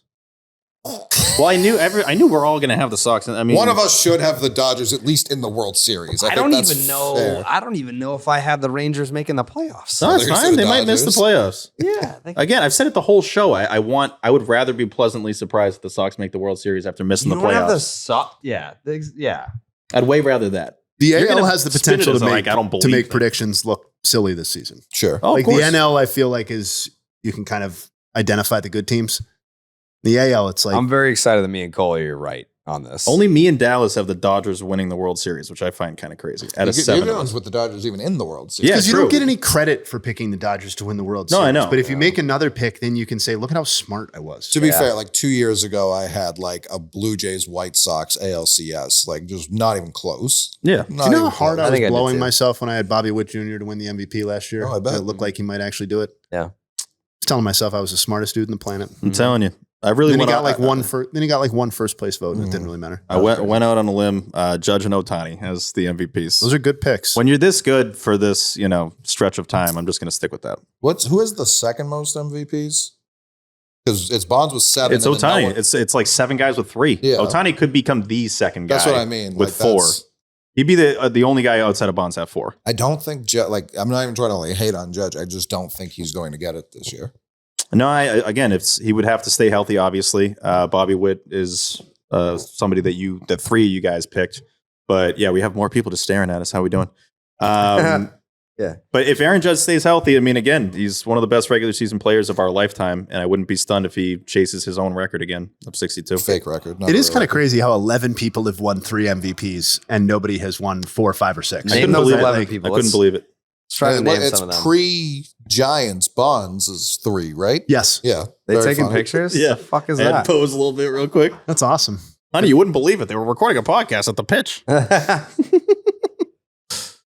were the guys? Oh, we were going to try and name them. You guys? Try to name we them? don't have to. I can Oh, just I tell love you. that. I'd Mike say- Trout. Yep, Trout. With Trout, Otani, we have. Yep. Trout, Otani. Imagine if those guys played together. A-Rod? A-Rod. Oh, that's a good one. Pujols? Yes. Good enough. That's a good one. That that wraps up the people who have done it within our broader Oh, lifetimes. wow. Willie Mays? Yeah. Yes. No. Sorry. Willie Mays only has 2. If you can believe fucking that. idiot. I thought it was a good one. Yeah, that was a good one. Yeah. Yeah, Well, good ones he was don't always need to hit. robbed of like 4 MVPs. Yes, that What was year a did good they one. start that's a good one. MVP? It has been the whole time. Like the 30s? Yeah, it was I was 30s going to say, like, something, root six. spot here. Is Gehrig here? Gehrig is not Mickey on the list. Mantle. Mickey's got 3. Yeah, Yogi that was a have good That one. was a good one. Yogi's Yeah. got 3. Okay. How many do we have left? Did Ted only have 2? 1. Ted only had 2. Yep. So we are missing 1, 2, 3, Stan the man? 4. Stan's got 3. Stan's good. Yep. That was a good That was a one. good So one. 1, 2, 3, 4. We're missing 4. 4. How about fucking Are they spread out throughout the decades? One guy's heart of his career was in the 80s, arguably the No, greatest. That's Mike Schmidt. Yep. Michael John- Jack Schmidt? Johnny Bench, is he on there? Nope. No, Damn. dumbass. So now we're missing That was a bad one. a slugging first baseman from the 1930s. We're missing. Oh, fucking double X. That's right, baby. double X. Yeah. We're now missing just two people. I don't know who Double X is. Jimmy Fox. Oh, okay. I was like Xavier Edwards. I was going to let somebody else ask that. I'm like, oof, Yeah, obviously double X. No, Fox. Yeah. Xavier's. And what were your other hints? One player from the 30s and 40s, and one player from the 50s. How about fucking Ty Cobb was pre-MVP? Yeah, pre-MVP. How about Honus fucking Wagner? One player from the 30s, you say?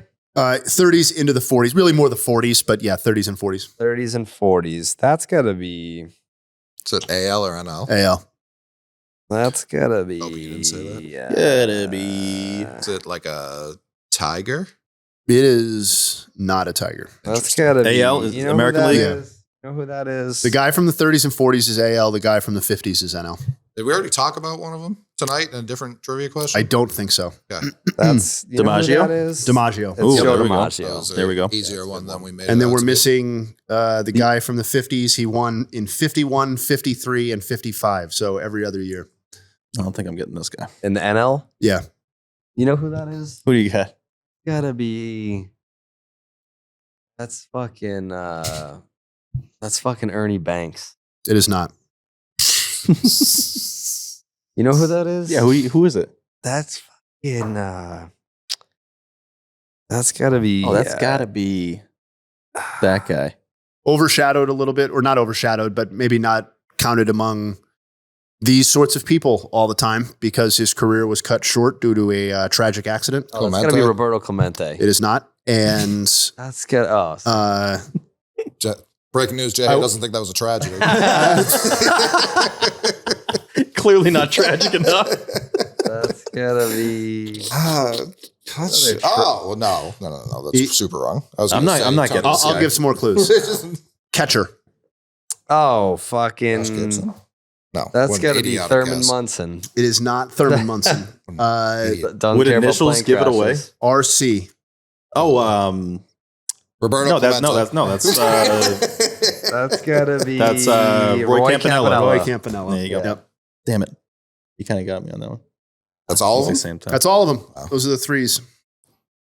Nice. What a club. Good work, everybody. I think Shohei does definitely get out. Otani's of getting that out of there. phase. And he would be the quickest to get 4. I think Bonds got his 4th when he was like 36 or something like that. I think that's the actual age. Yeah.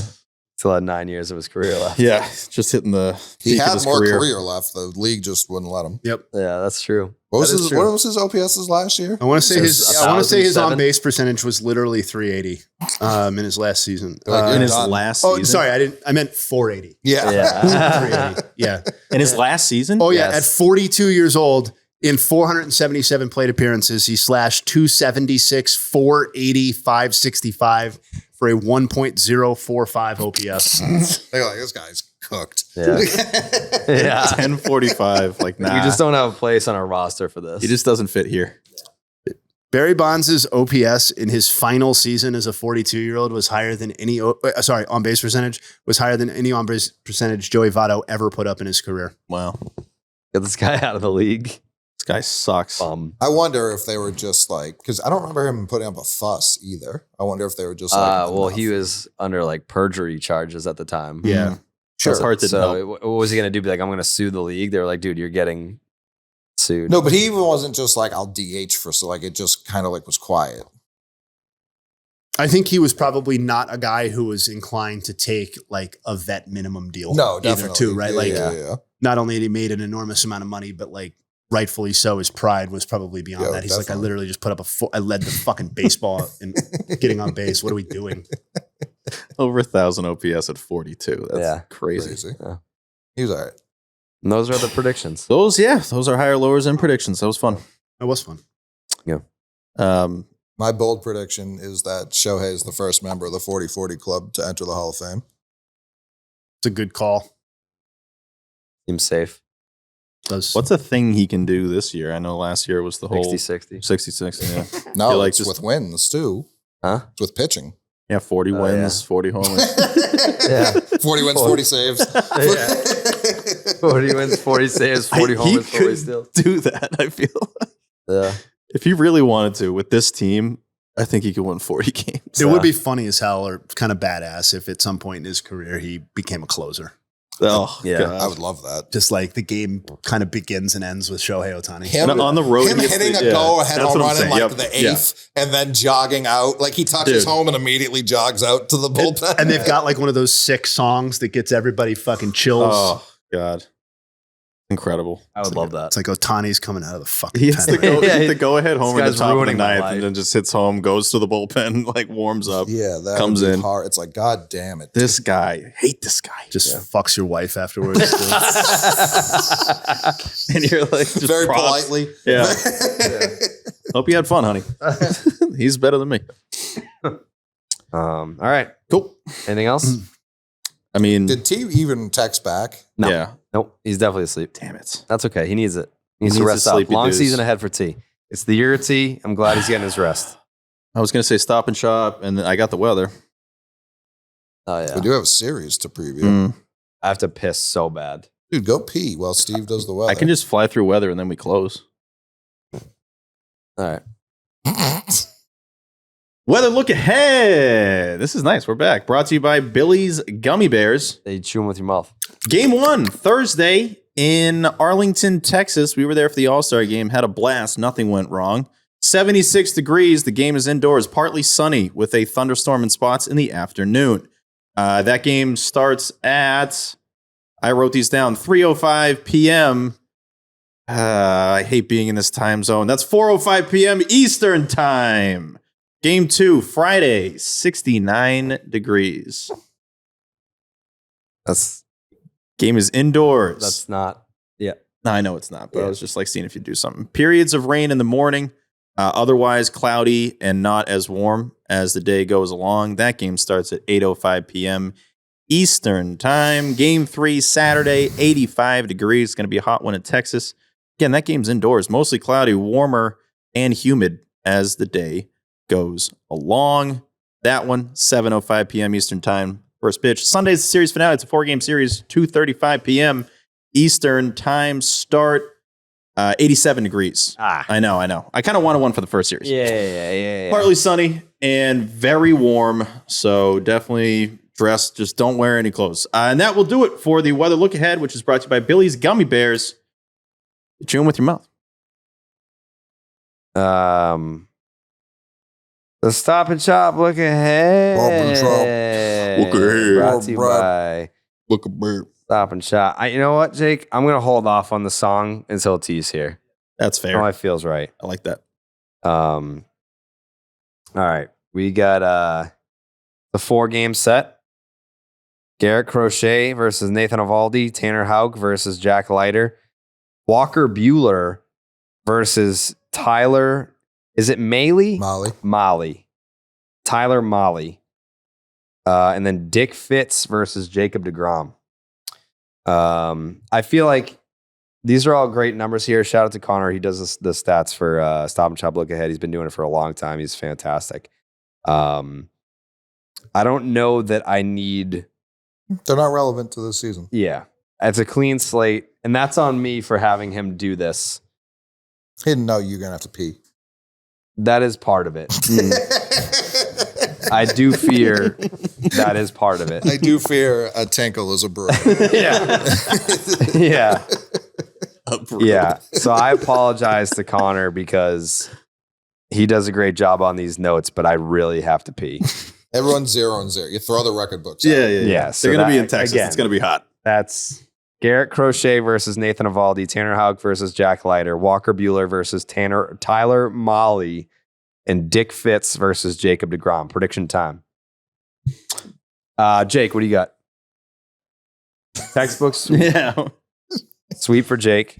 If Jake didn't start the year with the sweep, I'd be so nervous. I'd be Yeah. thrown We'd off. be in trouble. We would be in trouble. Yeah. Coley? So because I think it's a World Series year, I think we're high stepping game one, and then Chapman gives up the longest walk off you've ever seen, exactly like game one against the Rays in 2018. And then everyone goes, "Oh, this team fucking sucks." And then the last game of the year, the Red Sox social media account posts all those replies when we're like 10 games ahead in first place. So I think we go 3-1. Okay. Steven? I'm going to take a... These are your Rangers. I know. That's why I'm going to take a banana split Wow. in this one. And I think the wins are going to be the new guys. I think Crochet and Walker Buehler get their first W's with the Boston Red Sox. Specifically, Crochet, get that first one, baby. Get that first one on opening day. Let's see that Gold Bottles tweet. Let's get excited. Let's get the vibes going. Live stream, by the way, have we promoted that on here a ton? Live stream tomorrow. Opening day Today. live stream today in St. Louis, Missouri. St. Louis, Missouri. From literally where we are right now, the pitch. We're going to sleep here. Yeah. And just be in the chat. Be all up in the chat. Be up in the Let's chat. have a fun time. Chat Get in ready the to chat. drop some emojis in the chat. Just a little fun fact. It doesn't really matter that much. The Red Sox start on the road so much. I get, it's cold, but it's cold in other places too. Who cares? It gets cold when the games matter the most. I wish they started at home more. 11 of the last 14 seasons, they've started on the road. Last year, they started 7-3 in their 10-game road trip, which kind of blew my mind. Obviously, the Story thing happened, but 7 games on the road to start the year this year. I would love 5-2 or 4-3. I'd be pumped about that. Going into our opening day, which is also against the Cardinals. Both of them are against the Cardinals. Yep. And our live show at Fenway Park at Game On. So Can't wait. Split. Benny's banana split. Benny's banana split. Okay, for me, 3 out of 4. 3 out of 4. Which game are they going to lose, you ask? One of them. One of the 4. One of the 4. I think it's going to end up being that second game, unfortunately. I think it's going to be one of those things where everyone's like, oh, it's just spring training stats. Like Tanner Houck, it's not that bad, but then it is that bad. And everyone's like, oh, don't worry. Like Jack Leiter sucks. And like he hasn't pitched well at the big league level. And then he's just going to shove it up our ass. So I think that's the one game we lose. Not that I'm worried about Houck long term, but I do think that it's going to be difficult to go from giving up like 12 runs on 11 hits to like shutting it down over 7. He had 10 earned in that last start. It was pretty bad, yeah. So I'm going to go 3 out of 4. Win, loss, win. And then for shits and gigs, Jayhay, would you like to make a prediction? I'd love to. Thanks for asking me. Yeah, of course. I'm going to go the 3 out of 4 route. Red Sox taking 3 of those 4, of course. But I think it's going to be that last game that trips them up on Sunday, the Dick Fitz, Jacob deGrom potential matchup. Yeah. I think that's just a classic case of one of those guys being Richard Fitz and the other one being Jacob deGrom. Classic case of it. Here's how I look at that one. I do like Jayhay chiming in. We're like very much homers, as much as we try not to be. And Jayhay, it's just like one of the guys is Jacob deGrom. Yeah. One of them's Super not. isn't. Yeah. Well, Dick Fitz, pretty good numbers last year. Yeah. Small sample, but Good spring, what was too. he, a sub 2? Well, I mean, he didn't like allow like a hit for. Yeah. Yeah. And deGrom's still working his way back. So Right. a sweep is not out of the question, to Jake's point over there. Wow. But, I am going to give deGrom the nod, 3 out of 4. Good That's start fair. for the Red Sox. Why fair. isn't he starting opening day? I think it's just the way that they've lined up his work Gotcha. from spring. Yeah. Gotcha. Yeah, 174 for Dick Fitz last year. Yeah. If the dick fits, they say. Mm-hmm. If someone Oh, knocks that wow. window one more time, I'm going to break their fucking neck. Jake, cut that. Still going to be here tomorrow. In case Jake it's a, cut that's a big guy. Jake, cut that. It's a staffer. All right. Is that it? That's it. Oh, this is going to be a great piss. All right. Baseball's back. 2025 Boston Red Sox. Game on April 4th. Opening day. Doors at 9. Show at 11. $10. Eventbrite.com. We'll post the link for the tickets. $10. Jimmy Fun. Jimmy Fund. Stream. Opening day. PP. And then we'll see you at all the things that we got going on. Yeah. Live from the St. Louis. Buenas noches, amigos.